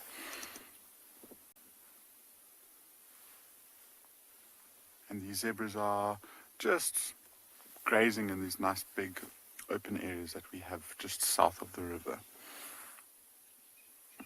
See, they're not in any rush to move anywhere, and we were saying it's been quite interesting with this overcast weather. There was at least a little bit of rain last night, and so the grass would hold a little bit more moisture than it would have in the last 3 weeks or so, and so maybe these zebras won't even need to go and have something to drink if they feed in this very wet grassland this morning.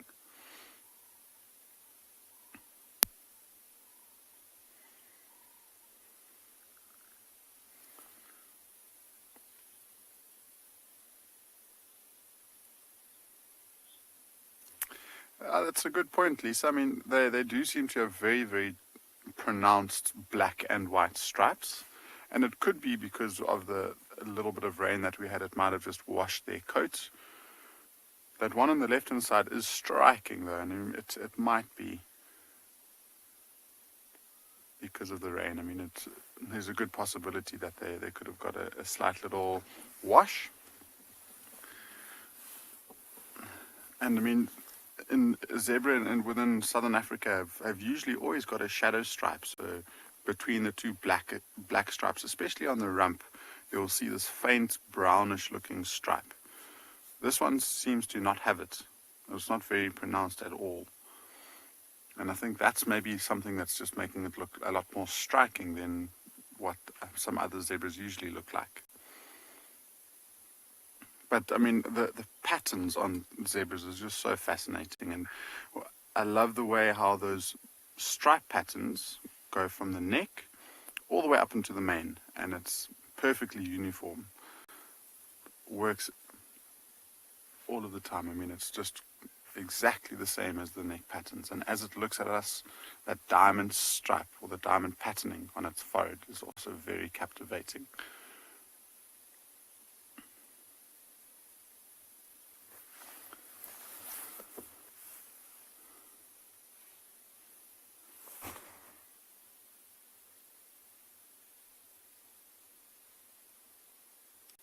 We've been seeing 1 or 2 zebra very close to the lodge.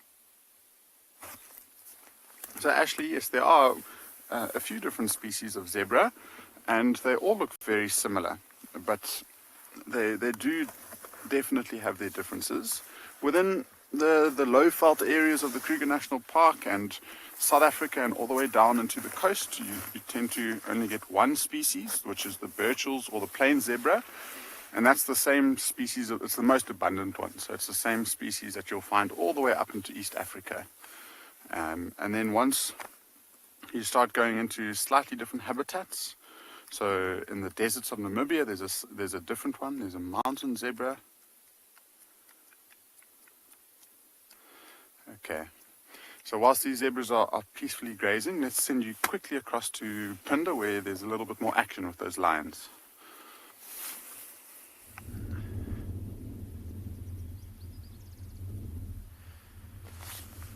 So they were just fighting with each other.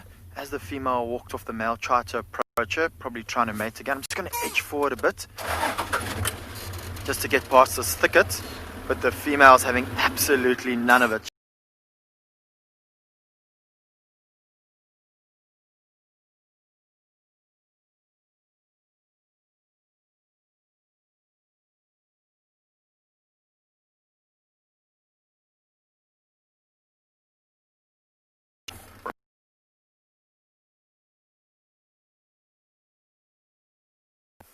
So if you're ever out on safari by yourself and you come across a scene where you see female, this is the female. It's very typical for mating lines for the male to always keep her or so, no matter where she goes. And as you can see, that's exactly what he's doing. He had some signal issues there. Apologies for that. We are quite close to a hillside.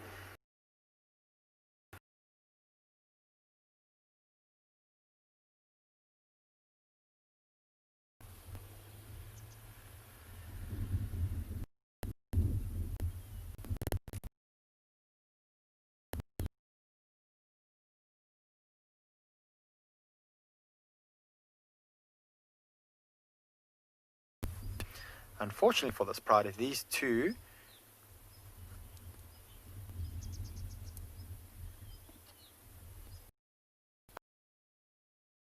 right, unfortunately, I believe I found a to view these lines, but for now, let's head over to Djuma at one of their watering holes.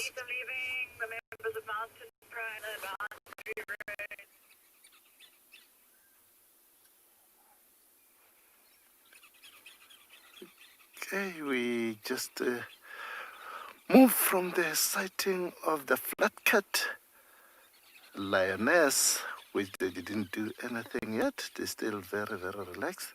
So we decided just to come over here on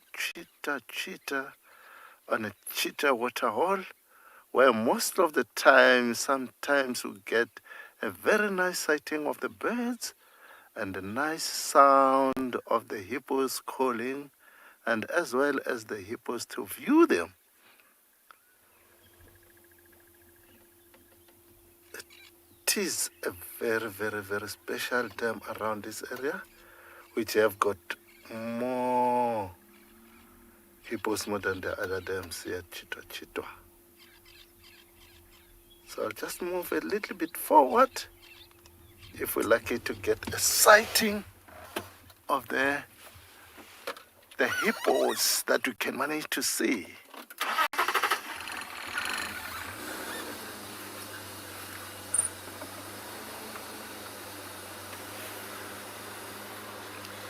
Very fantastic area for the birds. And some other birds where you don't have to see, it is more opportunity. Like fish eagle. We do get fish eagle most of the time right here. I don't know, maybe Craig will manage to get that fish eagle. Let's try it if we are not winning. If we are not winning for that one, we are not winning. But if we win, you can see the black and white bird.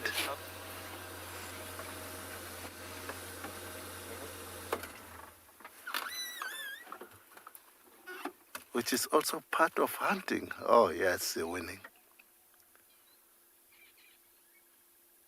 That's a fish eagle.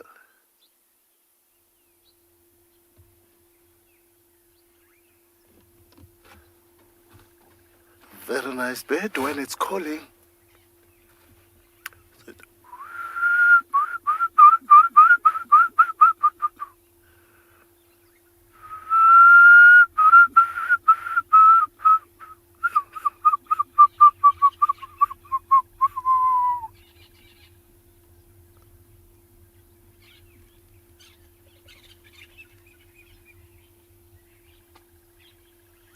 So can I have a little bit quiet to listen the sound of the birds?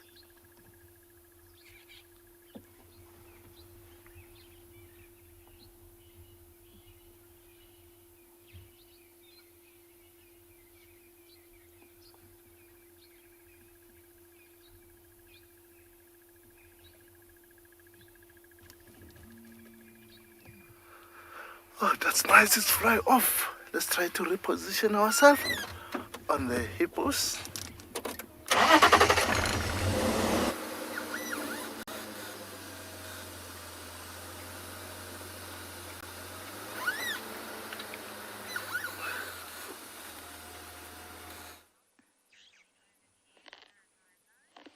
After much searching, I think I have just came across a Talamati pride. I cannot believe it.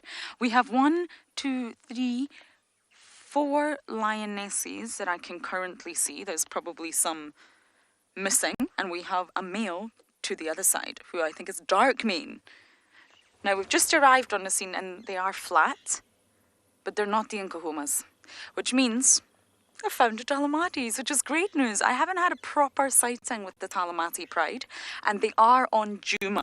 For those of you who know the property, here we go, sleepy boy. You never leave the Talamati's side, do you? Security, being surrounded by females. So yes, they are on Djuma, but right on that northern cut line. So there's lots of sort of thoughts that the Talamati pride could be pushing down into Djuma. Now, Djuma normally belongs to the Nkuhumas, but from the north, the Talamati pride are just pushing down. When you're in your prime, like the Talamati pride are, then of course they want a bigger area. They want bigger traverse, shall we say. Expand that territory always. I don't see any kills. I don't smell anything. I just see a lot of sleepy lions. Wow. Now, I have to say the lion that's on her back with her paw up has the purple eye, or the blue eye, should we say. I think this is the oldest lioness, and it hits her right eye that's damaged. So it's not purple eye from the Nkuhuma pride, but she has a very similar sort of look to her and is blind in one eye.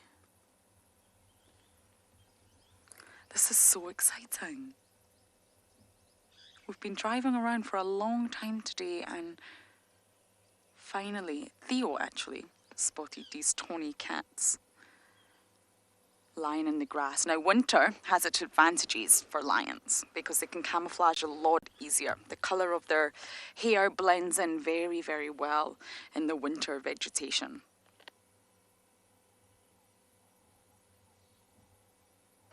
So they're really not too far away from the lionesses that Raymond had. We are on the northern cut line and they're on the southern cut line, but still both on Djuma on the eastern side, which is interesting.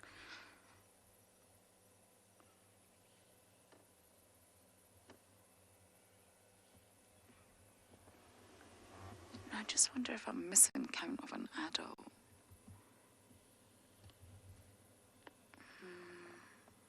Other than the sleepy male. With the Avoca Coalition, they were born in an area called Avoca in 2013, so they're 7, they're in their prime, and Darkmane is quite severely injured. I think he had a bad break, and the bones in his leg did not heal very well, so he's not extremely mobile. He can walk, of course, he can get from A to B. I imagine he'll still be able to hunt small things. But I personally don't feel he can keep up with the other 2 Avocas very well, Blondie and Mohawk. And that's why he just decides to stay with one pride, which is the Talamati pride, as is easier for him. When you're a coalition of males, you will be dominant over many prides of females. Doesn't have to be 1 or 2, but I think it's easier for Darkmane to just stay with the Talamatis. He gets food, he gets comfort, and he gets to be around the ladies. So I'm not going anywhere. I'm going to stay with the Talamati pride for now.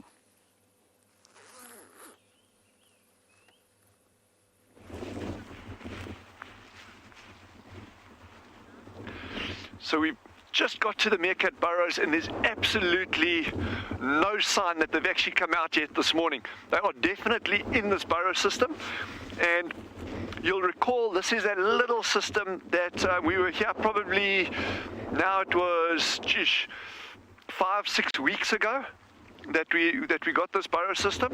So they've now moved back to it with these pups. But with this cold breeze that's blowing, and it really is nippy this morning, there's no sign of them just yet. But they've got a bit bit of shelter over here. There's holes on that side closest to Derby there. There's 1 or 2 entrances on the right-hand side out of the wind on this end. So perhaps they'll pop out there and then move around this way. I don't know yet. But with this wind, it's probably going to be a little while yet before they actually make an appearance. And it's almost certainly going to be that alpha female or that dominant female, and then followed by the others. But the pups will be a little while yet, I think. But we'll stick it out. We'll stick it out and just see what time they come out. There's absolutely no rush on these things. Good things take time.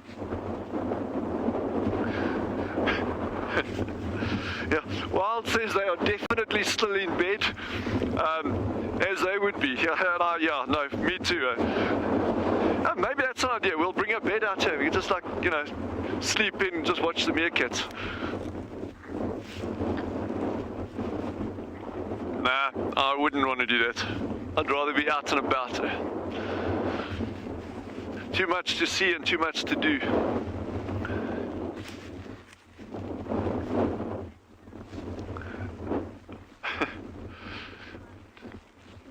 But we'll give it some time, yeah. And, we've got a nice area that we can scan, so maybe we'll see something like a wildcat.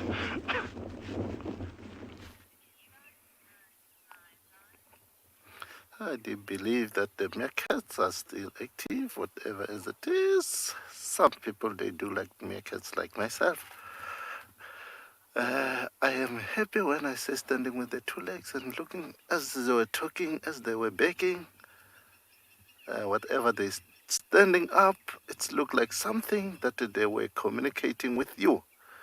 So right over here, we're still in Cheetah Waterhole, where, as I said, it's lots of hippos at this dam. There's one of the hippo, which they are mostly active during the night to come out for grazing.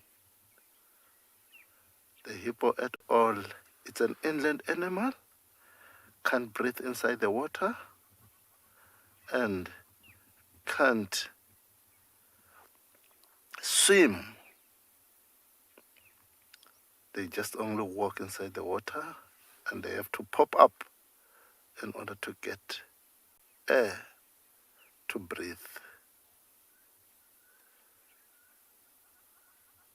So long time ago, the hippo was the most dangerous to African people. Besides now. Now is the second dangerous. The dangerous animal, it is the mosquito, which is very, very tiny and small.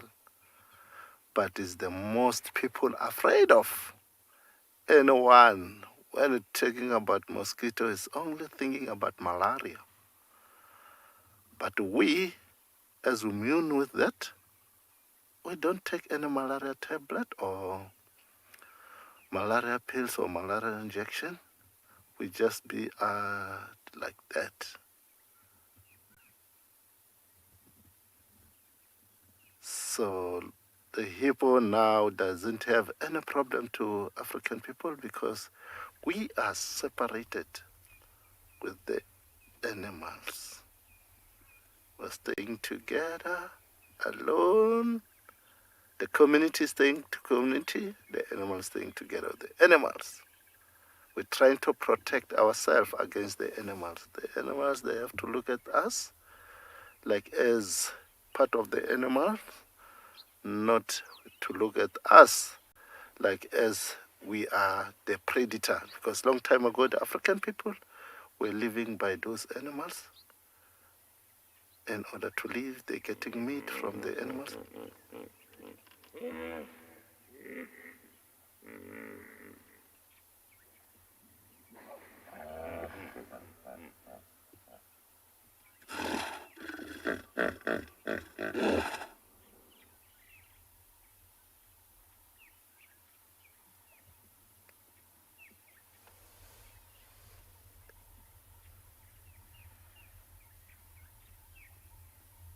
Sorry guys, before I finish my story, it was sort of like a sound of the hippo that I wanted you to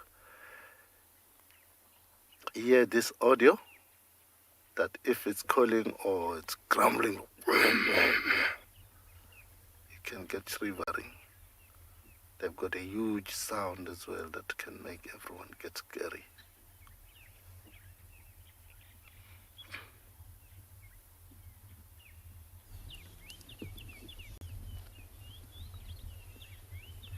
So a very typical situation here when the cat's gone, the mouse come out to play.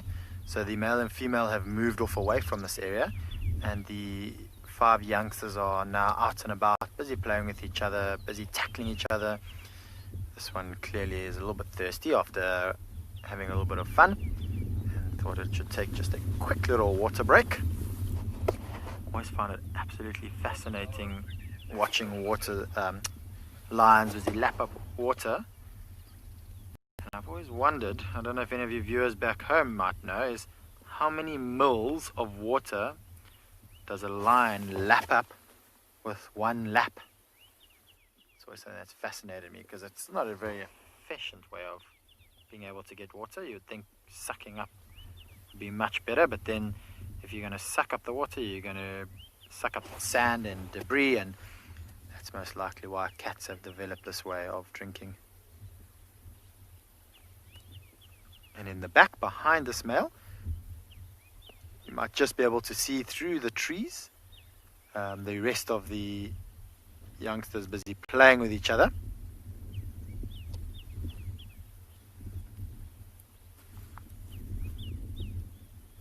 Oh, here comes one of the young males. He's busy stalking his brother. He knows that his brother's walking around the thicket, and he's using the thicket as an advantage to hide him.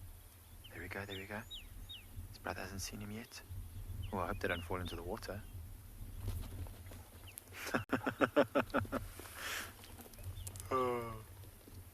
A bit of a half-hearted attempt at tackling his brother there.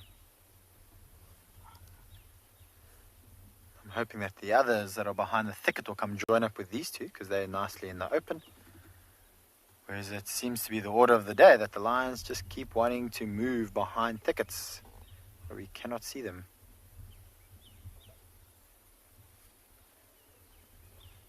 There we go, you can hear his brother's playing, so he probably wants to go join up. Oof. I'm just waiting for one to go tumbling down this hill into the water. I think we'll have a very sorry wet cat if that happens.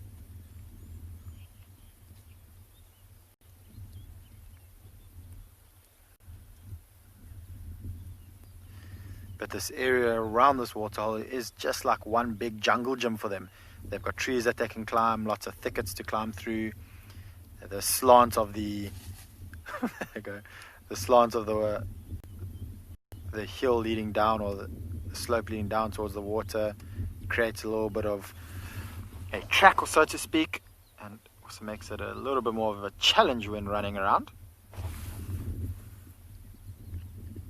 I wonder if these two are going to play once the male at the bottom is finished drinking. Yep, I think so. Are we going to see a pounce here? A little bit of a swat.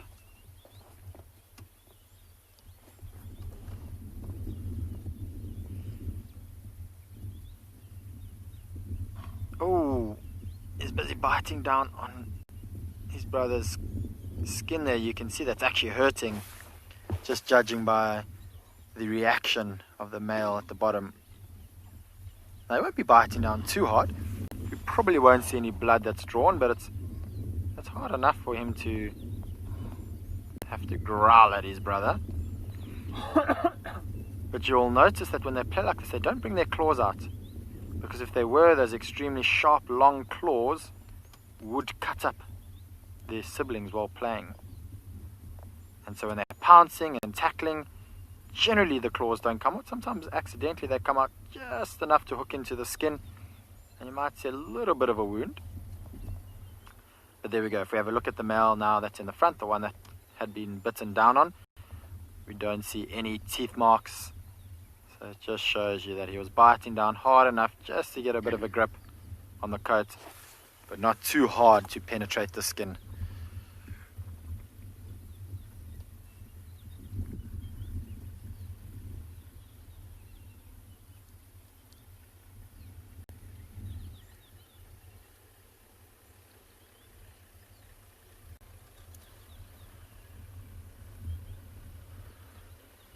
you'll notice on the male that's walking in the back, very muddy and dirty, which tells me that these lions have probably been around this waterhole for most of this morning. We had some rain yesterday, and so this mud will still be wet, and the mud that's in this area is a bit of a black cotton soil, which does get quite mushy when it rains. And with them lying around this waterhole, they're going to get nice and dirty. But over the day, they'll groom themselves and groom each other just to get rid of any bit of that dirt. See, he's busy trying to ankle tap his brother. That's what they will do when they hunt. They'll ankle tap their prey to cause them to trip down. Right, while we stick with these lions, I think let's head over to Lauren.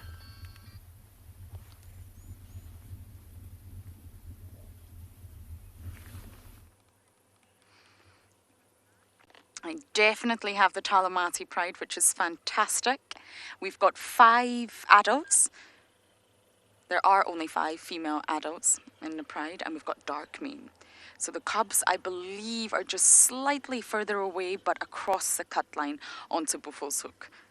And it's incredible. They look very different from the Nkuhuma pride. Immediately, when you see them, you can see that it's not the Nkuhuma pride that we have here. They look very, very different. Just saying hello to the other vehicle. And of course, they're on Djuma, which is really, really good news. And I was reading a quote the other day, and the quote was, "If a lion could talk, we could not understand him. We would fail to understand the lion even if he or she spoke our language." And what this boils down to is animals perceive their own world entirely differently from how we perceive ours. And there's a concept that I regularly refer to. I love it. It's by a German scientist. I think you pronounce his name Uexküll. Yeah, that's my German accent, probably not a winner. I apologize to all German people. I failed there, but you get the point. And his concept is Umwelt. And it's a German word, Umwelt, and it refers to the surrounding world. Hello.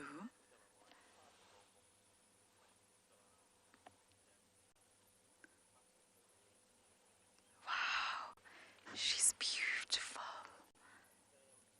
Very different from the Nkuhumas. So yes, it means the surrounding world, and the concept that the scientists came up for was about each organism senses its own environment, perceives its own environment in its own way. So how we as humans see something, like for example, the area that we're in right now is not going to be how these lionesses perceive it. And there's a great example of the eyeless tick. Yes, there is a tick that has no eyes. And it climbs onto a grass stem and it quests. That's what ticks do. They quest. They lift their 4 limbs up, raise them, and try and latch onto anything delicious that walks by. And they're waiting to smell butyric acid. And this comes from mammalian skin. Whether we like it or not, it comes out of the mammal's skin. And they are looking to smell it. And as soon as they smell it and they feel the presence of a mammal, they'll then jump and hop on board to suck the blood. And there's various different experiments that show that this specific arachnid, the eyeless tick, can actually go 18 years without food. 18 years, can you believe it? That's how long it takes a human, well, at least in the United Kingdom, to be classified as an adult, 18 years old. And this means that there's plenty of time to wait for the right host, and once they do jump on board, they absolutely gorge themselves on the warm blood. And once they've had this blood, the females are actually ready to lay their eggs and then die. So can we honestly ever understand this tick's Umwelt? Can humans realistically ever try to understand the life or how this tick perceives its world? Probably not, especially since we are highly visual. Trying to understand any sort of organism that's not visual, has no eyes, that relies on other senses is very, very difficult to get your head around. And we probably think that the life of an eyeless tick is slightly impoverished, shall we say, compared to ours. But that's not necessarily the case. This particular German scientist believes that this tick has a goal. This female eyeless tick has a very specific goal. Her goals are really well defined and she encounters few distractions. Her goal is to gorge herself on the most delicious blood of any mammal that she can find, and then, of course, get ready to lay eggs. And that's her life cycle complete. So although we're looking at lions here, I guess what I'm trying to say is that it's really, really difficult to put your mindset into the mindset of a different animal. And we are mammals. Lions are mammals, so I guess there's some sort of striking similarity there. But it's really, really difficult to get your head around.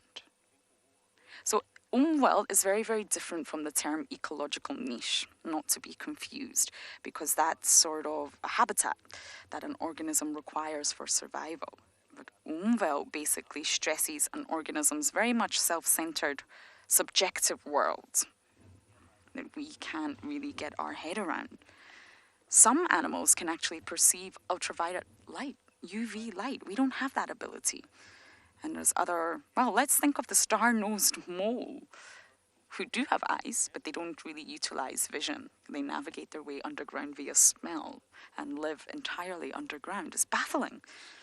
Even butterflies, who we hardly see nowadays, unfortunately, because it's winter, they're actually thought to have one of the sort of widest visual capacities or visual range of any animal out here.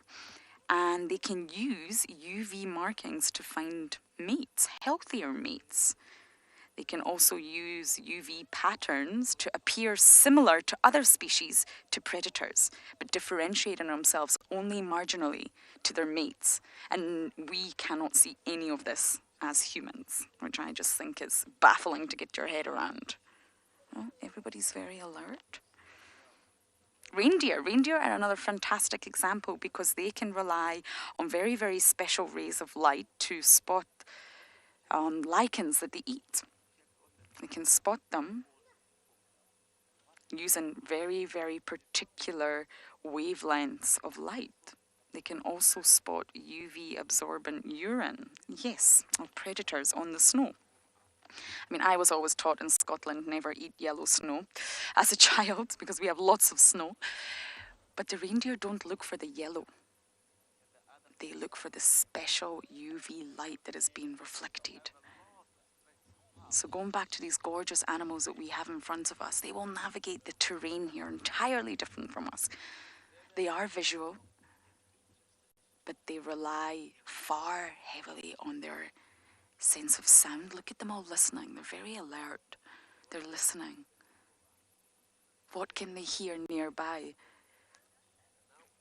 Megan, you're saying it's a fascinating discussion. Yes, I've been researching it a lot the past few days. I've got lots to talk about on that because I always try to understand, no matter what organism you're looking at, be it lion, be it an eyeless tick, butterfly, sea turtle, shark. In order to truly understand that organism, you've got to try and understand how they perceive their world to the best of your ability. Now, if you think Darkmane is a perfect example in a male coalition who split up from the other two boys. But they will remain in contact and they will be able to find one another when they want to. Through calling, so they've got to have fantastic hearing, and through scent. Scent is something that I wish I could understand. It fascinates me. Leaving chemical cues and chemical signals to another individual of your own kind to be able to tell, are you boy, are you girl? Roughly how old are you? Are you reproductively active? Are you dominant? Is there lots of testosterone? Are you the male dominant sort of character in this area? So I will continue this chat. Our lions are on the move. Only the females, might I add, and they're heading further into Djuma. So I'm going to stay with these girls, and you guys are going to go all the way down to Dylan at Tswalu.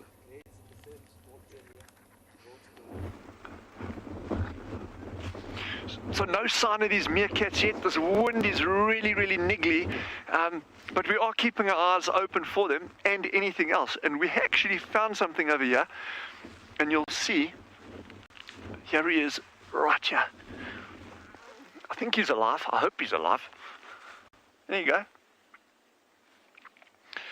Jimmy cricket. Actually not, it's a grasshopper. But in this cold weather, they actually move very, very slowly. You know, he is alive. He's actually moving his antenna. Yeah. But it's so cold, the sand. Yeah, the sand is freezing cold. So I don't think he's going to be going anywhere soon. And a little grasshopper like this would be fair prey for a hungry meerkat. And linking this little guy to a completely different species to the meerkats is, Darby and I were chatting about it yesterday or the day before, these common fiscals, or the fiscal shrikes that we've been seeing. Remember, we call them butcher birds as well, because they, you know, often stick their prey up on trees and things, on thorns. There's no armored ground crickets around, so I'm very, very interested to see what these shrikes are going to be going for now and what they're going to be eating. And the way one of the ways that we'll do that, apart from like first-hand observations of them catching things, is to actually look at their larder sites and see what they're actually busy impaling. It could be that they're going to start going for little agamas. You know, there's lots of baby agamas out now, which are those ground lizards. And even possibly things like mice. I've seen them impale mice on thorns too. So that's just interesting that a major food source for those shrikes has disappeared.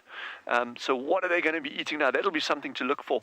But you know, linking that to this grasshopper, this would be a good food item for a shrike as well. But something so small, it's unlikely that they would impale. They'd probably just gobble this guy up. But little guy, I hope you don't get gobbled. I hope you go on to live a happy life. Like I say, yeah, he's still super cold, so he's not going to be doing anything anytime soon. But as it warms up, then he'll start moving off again. But just there's always some kind of life form around. Sometimes you've just got to look a little bit harder for it, that's all.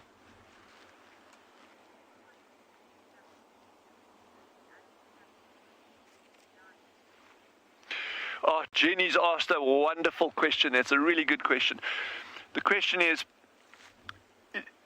it a problem for animals with a change of season and their diet? In other words, do they have to shift their diet?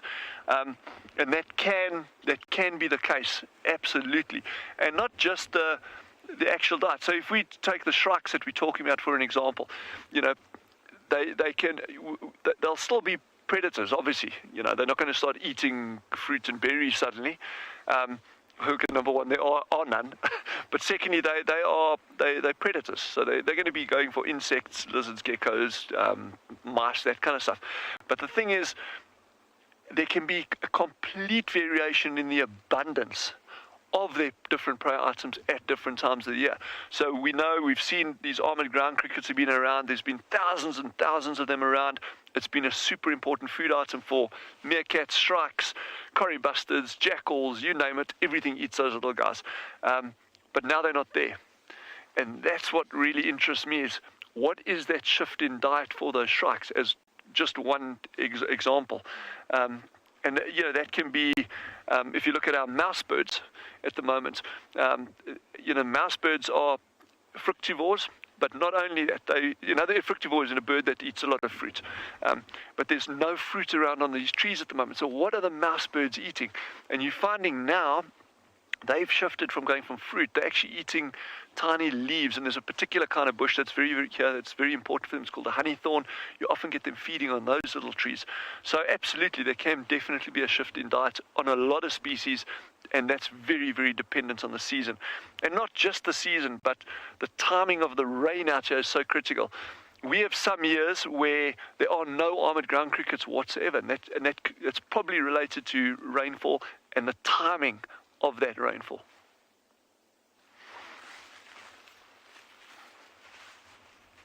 We've got a meerkat out.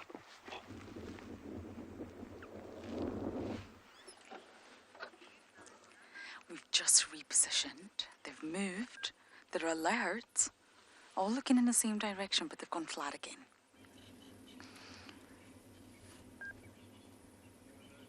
They hear something that we don't, and that's exactly what I was trying to say. We cannot possibly really get our head around what these lions are essentially thinking or what they're feeling.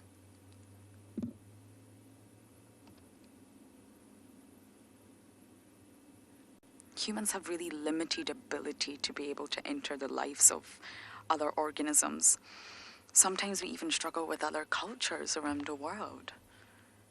And I think there's still a lot we must learn from the sort of Umwelt. I hope I'm pronouncing that right. Please tell me if I'm not. And the sort of intelligence levels of other animals. I feel if humans can connect to animals in a bigger way and relate to how they're perceiving the world, then it would really, really help our empathy towards many different species. People feel for lions, we feel for leopards. They're gorgeous, they're furry, they're so aesthetically pleasing, but they struggle to relate to sharks. Not so aesthetically pleasing in some people's opinion, or they would struggle to relate to an eyeless tick. Yes, I can see exactly why people would struggle with that. But if you think about a tree is a great example. A tree is life, but lots of organisms need that tree. So you'll have birds that rely on the branches, that maybe live in the tree, burrow nests or create nests in the branches.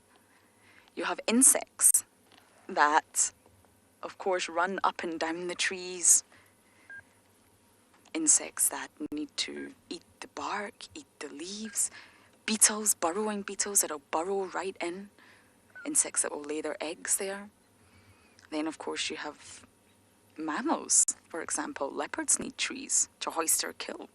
They're hoisters.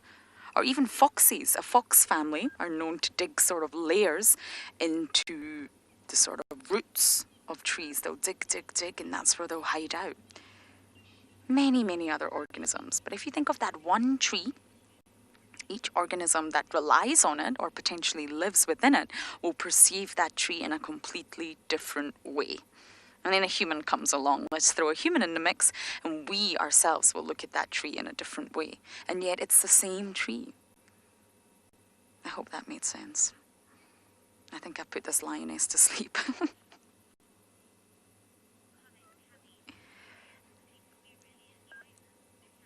Tanny, you're saying the lion's enjoying it. I hope so. I'm trying to understand you, girl. There was a sort of misconception back in the day that animals are basically just, stimulus response machines. Fight or flight. Give them a stimulus and they respond. But I think science has came far enough now to realize that's not the case. It's really, really not the case. There's so much more to any organism within any ecosystem.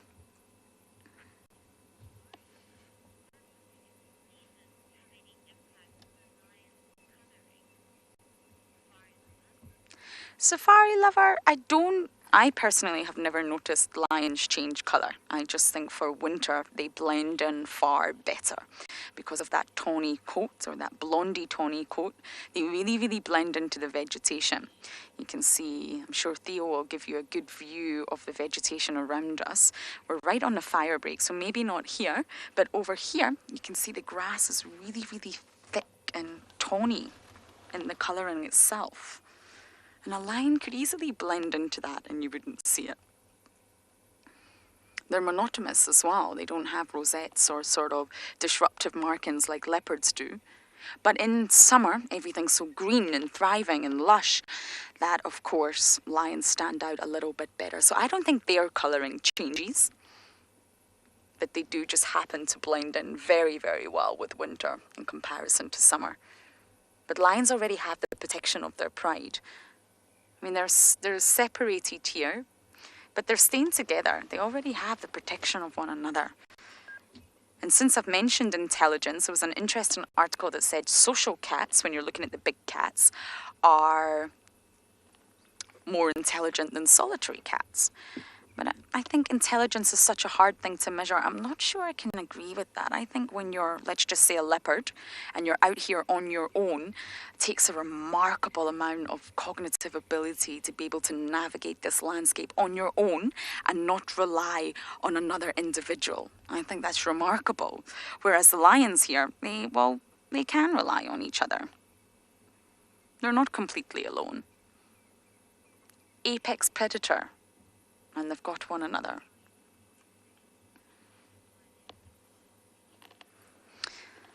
So I'm going to try and not bore the pants off this lioness here. We're going to move around to have a look at the others.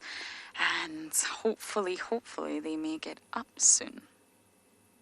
WildEarth relies on support from viewers like you to carry on broadcasting our daily live shows. A small donation goes a long way in helping us on our mission to connect the world with nature. Please visit our support page to see how you can help and become part of the WildEarth family. We've just come across this really nice big herd of wildebeest who were, before we disturbed them, looking to settle down in this clear open patch of grass, and they've all huddled together in a very, very tight group, and I think that's just an easy way to make sure that no one gets stranded or isolated. And I mean, it's quite interesting to see, because usually, I mean, when we talk and see and show you wildebeest, it tends to be one male by himself, and so we don't really get to see such a large herd together like this. And so that one on the right hand side, the youngest one, seems like it's one of the only youngsters in the whole herd, and then the rest of them seem like they're all adults. But look at that one walking away at the back, and see if you can see, it looks like it's much bigger than the rest. So that might be one of those bulls that we're talking about. So this is more than likely his territory, and I'm sure he's very happy to have such a large group of females in one big clump together. So he might be even more active marking and making sure that there's no other challenges coming in to try and take over his space and take over the females that he's got for now.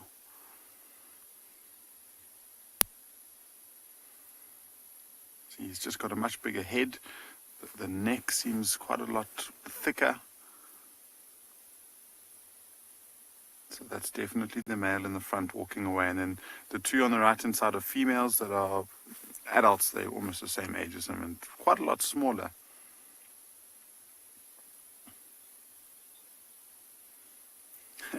Butterfly, you saying that wildebeest can actually be so pretty? I'm not so sure about that.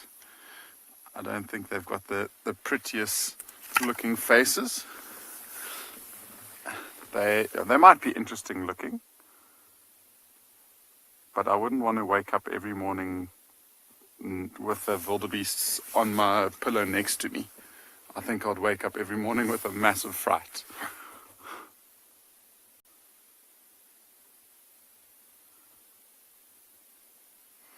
And interesting to see that the big bull's gotten up and moved away, and the whole herd is following in that long line. It brings me back to watching these massive herds of wildebeest in East Africa. I mean, it's on a scale times 1,000 of what we're witnessing here, but it's really cool to see them walking in a long line like this.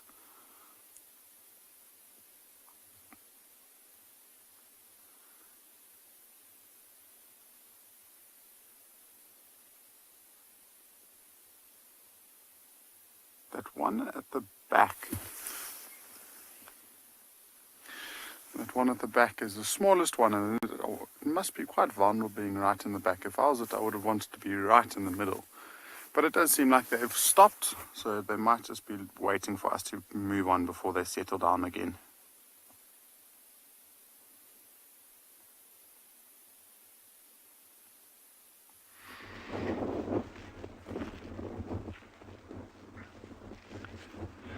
So finally these little guys are out this morning. They've really made the most of staying in bed with this cold weather, as many of you would be doing, I'm sure. I'm just taking in a wild guess, but I would guess so. But their day's just starting, they're getting up, getting going, as others of you will also be doing.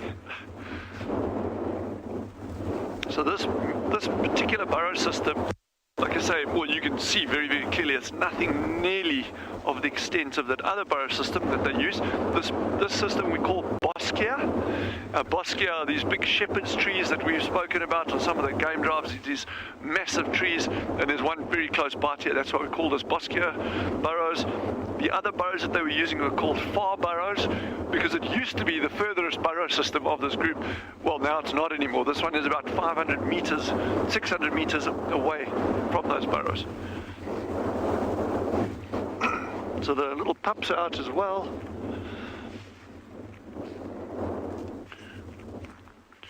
Yeah, so they're probably going to spend a little bit of time here warming up, but I don't think it'll be too long before they'll actually move out foraging. And it's going to be really interesting to see which direction they actually go today. And it could even be that they go back to that other burrow system. I mean, that's always a possibility. And that's why the work that people like Rebecca, Veronique are doing in terms of monitoring and habituating these meerkats is so important. Because that's how we actually keep tabs on where they're going and where they're moving. You really focused and dedicated on these kind of things, and if you can't do that, you know, it becomes very, very difficult to actively habituate these.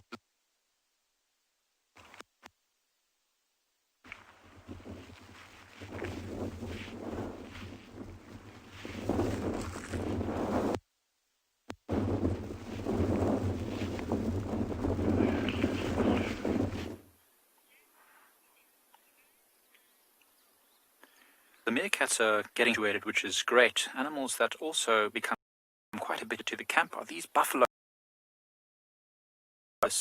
in Ndlovu Dam, not far from our camp. And as you can see, these old buffalo bulls are busy doing some horn locking, just practicing, fighting a little bit, just being a bit active this morning on this cool morning. There's a few more that have just gone down on the other side of the dam wall. I just came and had a drink. Normally they would have rolled in the mud and covered their body in mud to protect... Oh, hello. That looks a bit uncomfortable, doesn't it? It's not a very serious fight. Oh, what's happening to his foot? Ow. Stand on it properly. That looks very uncomfortable. These old buffaloes would normally cover themselves in mud, but it's cold this morning, so they don't need to. You can see they're pushing quite strongly against each other. They're not really breeding at the moment, these buffalo, with herds that pass through. They're a bit on the older side, so they don't really have to fight as aggressively anymore, but they still get the urge every now and again to push and shove at each other. This doesn't look like a serious fight. This is just more, you know, just social bonding, a bit of practice and a bit of boisterous behavior. But that boss that's on top of its head there, when they're a bit younger and when they're fighting for the rights to mate with females, they will run at each other from, you know, a couple of meters away and hit each other with incredible force. I mean, these two buffaloes can weigh anything up to 800 kilograms. What is that in pounds? Maybe 1,600 pounds. And so when they do that, it's a huge muscles and huge horny boss on top of its head to protect their skull from getting damaged and their neck from getting damaged.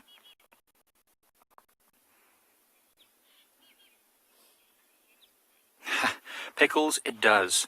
This is a headbutt you do not want to receive. Well, not that you want to receive any headbutts, I suppose, but this one will be particularly uncomfortable. But these two are not really... when the horns hook underneath each other's necks, it's quite serious. I've seen a fight before between some buffaloes, really aggressive, at a waterhole as well. That's often where the herds come together and then tensions can flare.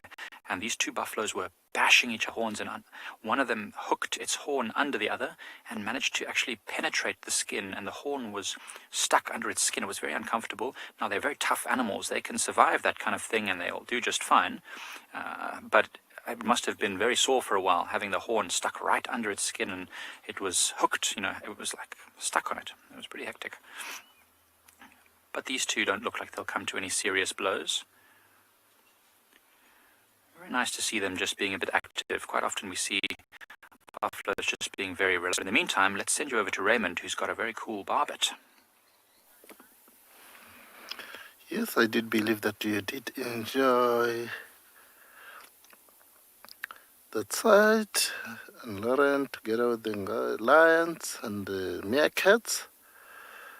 That makes our show so interesting. So right over here in front of us, we have got a crested barbet. So these barbet mostly they like to be alone sometimes, not to be. They can be together with that other birds, but not another barbets like those black-collared barbet, which there are plenty and make big songs together. So this one being separated. I like their songs. And sort of like as the sound is coming closer and go away. While it is on the same place, it's sort of like waving when it's calling. But it's not that much visual now because it's getting a little bit on a thick bush where it is a little bit advantage for them to get sort of small insects or whatever as it is going to feed for himself.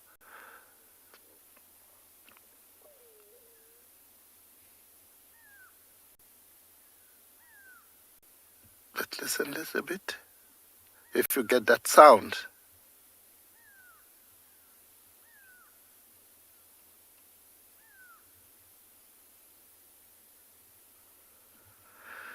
Yeah, there is also a audio of another bird.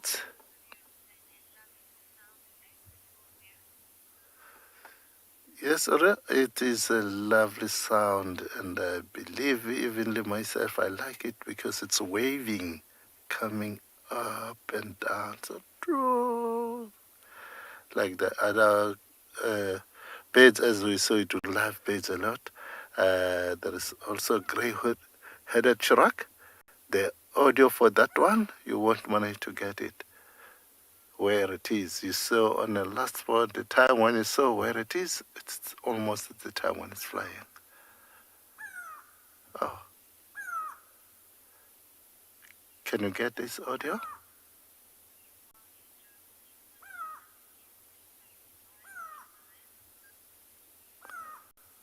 Okay, guys, I send you to the lions. I believe that you're going to enjoy those lions.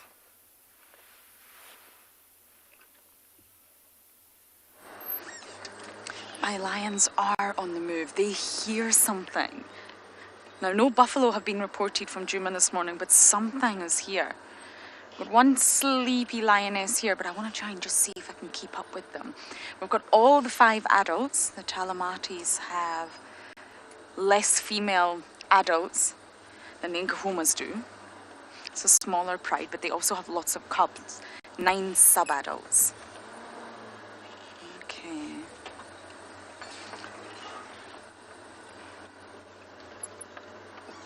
Just gonna pull up here for you, Theo. Let's see where they go. It'd be lovely if they all perched on top of that termite mound. They're listening. I think they're hungry. I don't see full bellies.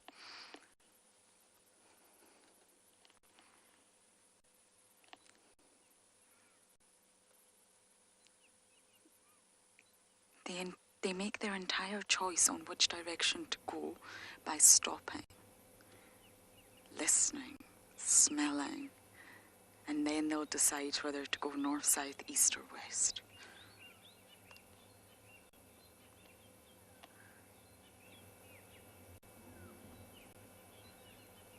When you look at a pride of females, they really don't like to be apart from one another. They don't like to be separated. You will find females going off on their own, but normally when you see them like this, yep, here she comes. She didn't want to be left behind. This is the one that had the injured front right leg. You can see it is healing extremely well. Lions are robust. Really robust. We worry about animals when they get injured, but they're very resilient. She's looking really good. Barely even got a limp, to be honest. And of course, cats are Panthera leo. That's their Latin name. And there's 5 species that make up the Panthera genus. And Panthera is essentially what we call the big cats. You've got the lions, the leopards, jaguar, tiger, and snow leopard. They are the 5 big cats. We obviously don't get them all out here. Yes, she's going up the termite mound. Oh, another one, slow coach. Oh, look at that wound. Look at that wound on the left leg. Ouch. I have not heard reports about that one. Ouch, ouch, ouch. And of course she stops behind a tree. Isn't that marvellous? Could not have timed that any better. Okay, I think what we're going to do is try and get round so we can see all their beautiful faces. Now a cheetah, funnily enough, is not one of the big cats. It's also known as a lesser cat, but I really don't like that term. Oh, dark manes came up from behind. They really don't like to be separated. Okay, I'm going to go around and try and see if I can get their faces. But we are going to send you across to those adorable meerkats with Dylan and Davy.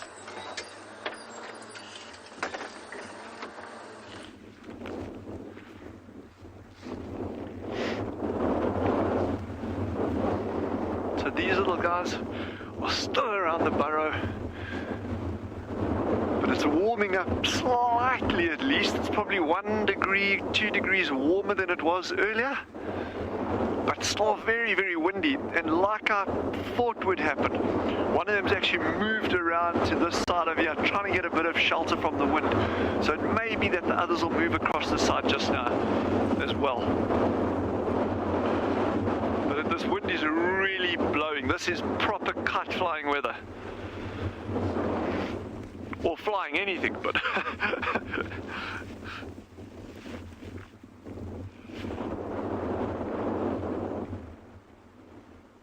it's a really interesting little burrow system, to say sure. It's out on this massive dome. Kerry says we mustn't get blown away. We've actually anchored Davy down. We've got weights on his ankles to stop him blowing away.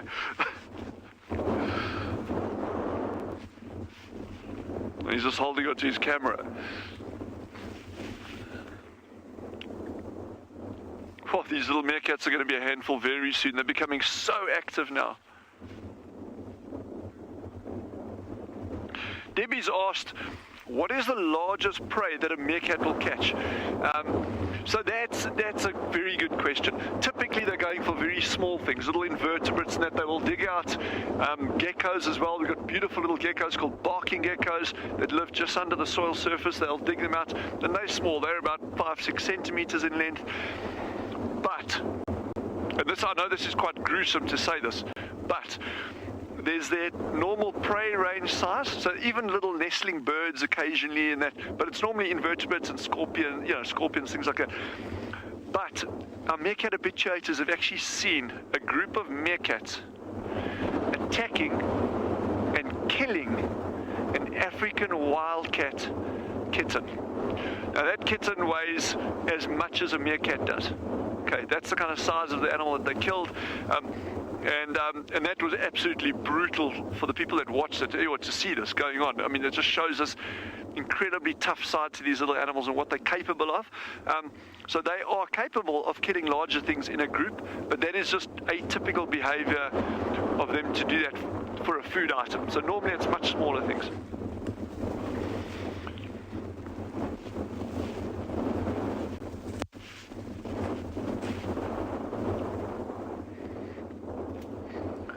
Just watching me as I'm moving just beyond the line of bushes over here. But this is very, very good for their habituation. Remember, we've spoken about it.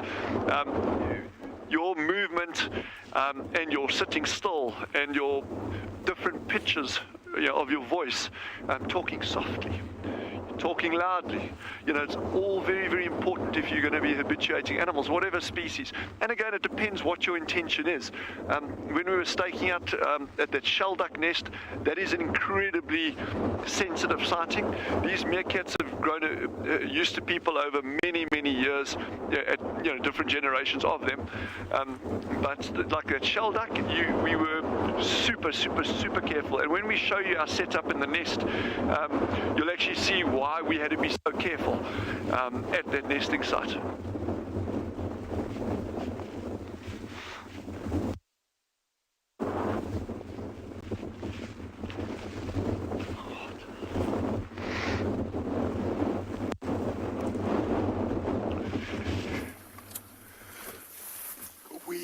having such a wonderful morning birding.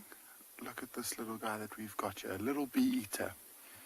And it's spending the morning flying around the bank of the river, and it looks like it's trying to catch something.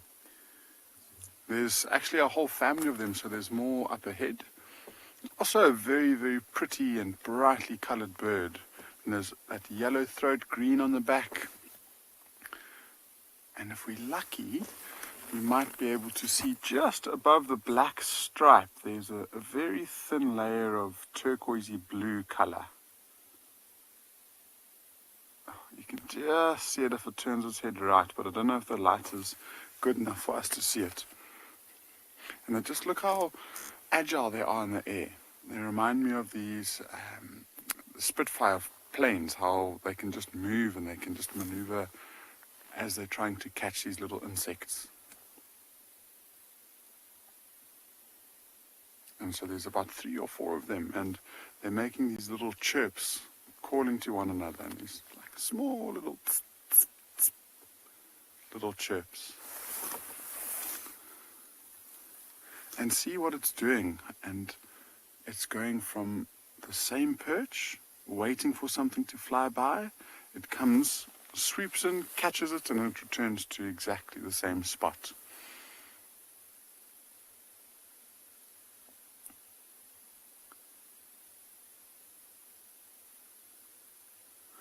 And so they predominantly eat pretty much any flying animal. Roshni, these bee-eaters are such a pretty family. I mean, you've got these ones, and then the European bee-eaters, the blue-cheeked bee-eaters, but probably one of the most pretty species is the carmine bee-eater that we get in the summertime here. And that's just completely, it's got blue, a little bit of purple, and then the whole chest is just this beautiful pink color.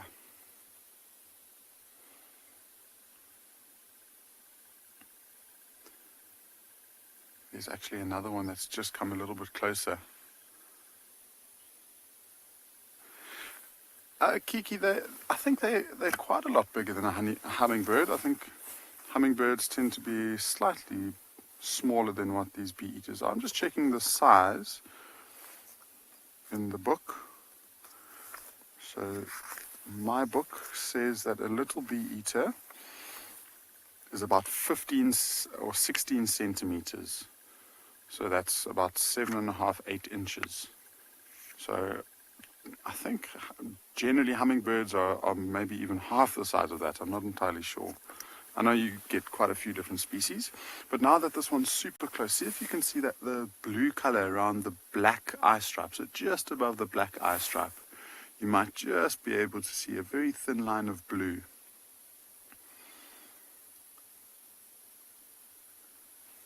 Hopefully it returns to the same perch.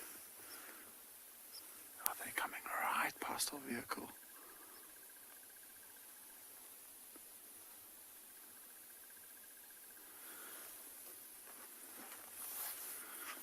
This is a very, very cool sighting to have. And just the colors on the wings even, I mean, it's mostly green, but down at the bottom there's a little black stripe. There's some orange there too. But that bright yellow is very prominent this morning. It seems like they're going to be hunting around here. So we might spend some time to see if we can get a little bit of footage of them flying around.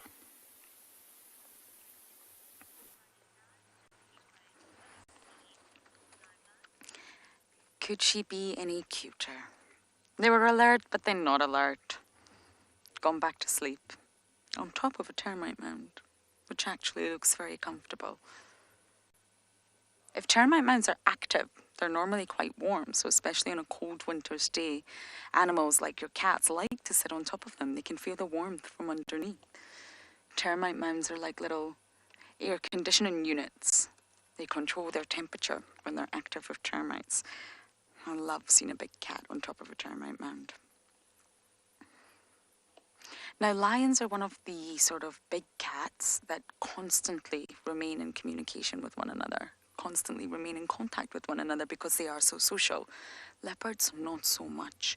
You'll hear them vocalizing to be territorial, but they don't communicate quite so much. A mother will call her cubs, but really that's about it. Now, if you think about it, there's all sorts of communication in the animal kingdom, if you really put your mind to it.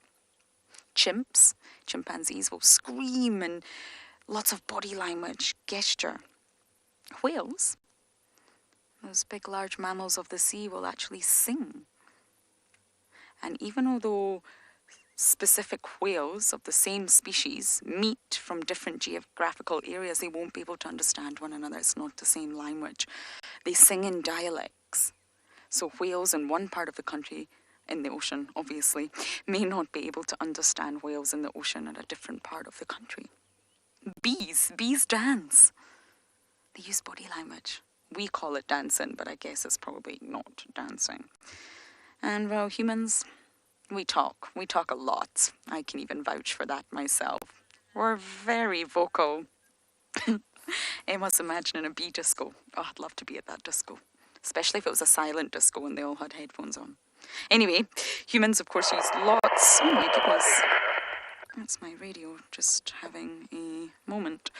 Humans, we use tens of thousands of words and we string them all together into what we call sentences and we communicate with one another. And because we are so vocal and we're able to communicate a lot in many different languages using our voice and our vocal cords, we actually forget about other senses sometimes. And it's not until you really think about it. I've been diving heavily back into my sign language, trying to improve my BSL. I'd love to do some segments in BSL, but I have to say I've lost it since I was a child. And of course it's British Sign Language, so I'm not entirely sure it would meet with the American Sign Language, but I'm still trying to dive back into it.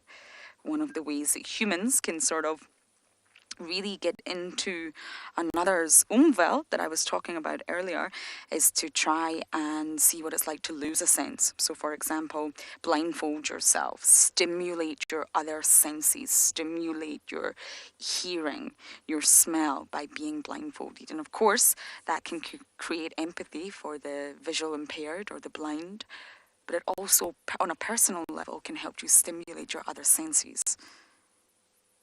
Sometimes it's good to be silent and not talk all the time.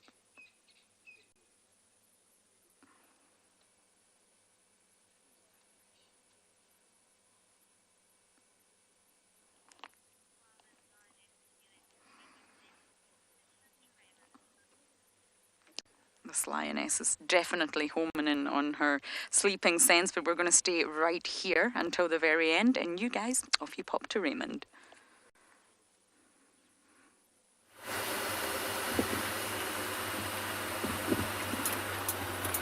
Yes, I believe that you have been enjoying the lions on that sighting, which is very interesting for today.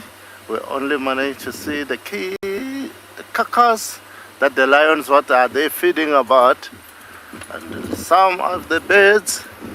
It was fantastic morning today. No matter it's a little bit overcast, the sun is now showing us that I'm on the way. And we appreciate it. We have got a wonderful day. Look over there, sort of like a water, sort of like a just finished raining shower. It was raining the whole night until now. That is nice for the cats to hunt in order to win for everything for their food. So it is also favorable for us as well that we can work the whole day without getting bored, without getting anything. Nice day.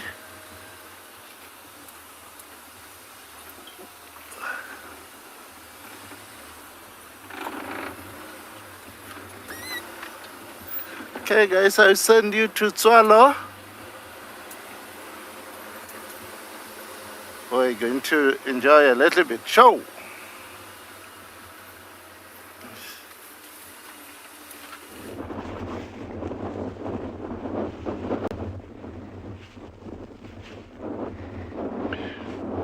So the whole group has now moved onto the back of that little mound. So trying to get a little bit further out of the wind. Although, I mean, it's a really scrubby little patch of bush. It's not like they've got a huge amount of cover there. And this wind is still bitingly cold. I know I did just now say it's gone up a degree or two. It has. But that gives you some indication of just how cold it was earlier. Certainly nothing near the minuses that we've been having, but it's just this constant wind. And that really, we were chatting about black globe temperatures the other day. You know, that's taking these kind of things into account. Your wind chill factor as well. But I think they're going to go foraging fairly soon. Coming back to the whole temperature-related thing, you know, they're going to be burning through a phenomenal amount of energy with these kind of conditions. So they'll really need to be out there getting some good forage. Again, what will be interesting now that they're in a completely new area, well, when I say a new area, it's an area, whoa, okay, it's a thing that they, it's an area that they haven't used for a while. Actually, but sorry, we're going to pan you guys. You got to see this. Sorry, I'm getting all excited here. Remember we were chatting earlier about the giraffe going over a dune crest? Sorry, I got distracted there, but I couldn't help seeing this giraffe. And I was saying earlier about how beautiful they look when they go over a dune crest. And yes, I'm a real jack in the box sometimes. I'm like, how stunning is that? So going from, yeah, man, that's beautiful, beautiful, beautiful, beautiful. So it just shows there's always something to see, and like where this meerkat burrow is located is right up on this high ground, so it really gives you, not quite, but almost a 360 view from where this burrow is located.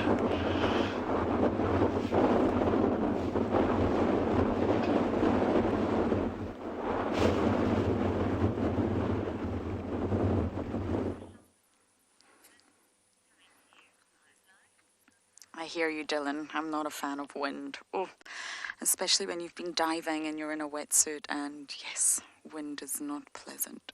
Luckily, it's very calm at our side. Still slightly overcast, but it's not windy, and I'm very grateful for that. And we were talking about sign language, and funnily enough, the other day I was reading about one of the first experiments that was done using a chimp, and this chimp was called Vicky. And I believe it was around 1940s, 1950s. And chimps don't have vocal cords like we do. They're not designed that way. They haven't evolved sort of to the complex vocal cords that we have. So therefore, they can't actually talk. They can vocalize, but not talk. So Vicky was the center of an experiment where chimps were taught to use sign language. Now, it's not necessarily sign language for the deaf, not the same sort of BSL or ASL, but they were taught to obviously use signs in order to communicate. So I don't quite know what the signs would be. But, for example, I would imagine possibly food or hungry or happy, simple signs like that these chimps were taught. And this was way back in the 1940s, 1950s when they were trying to see if animals could understand sign language.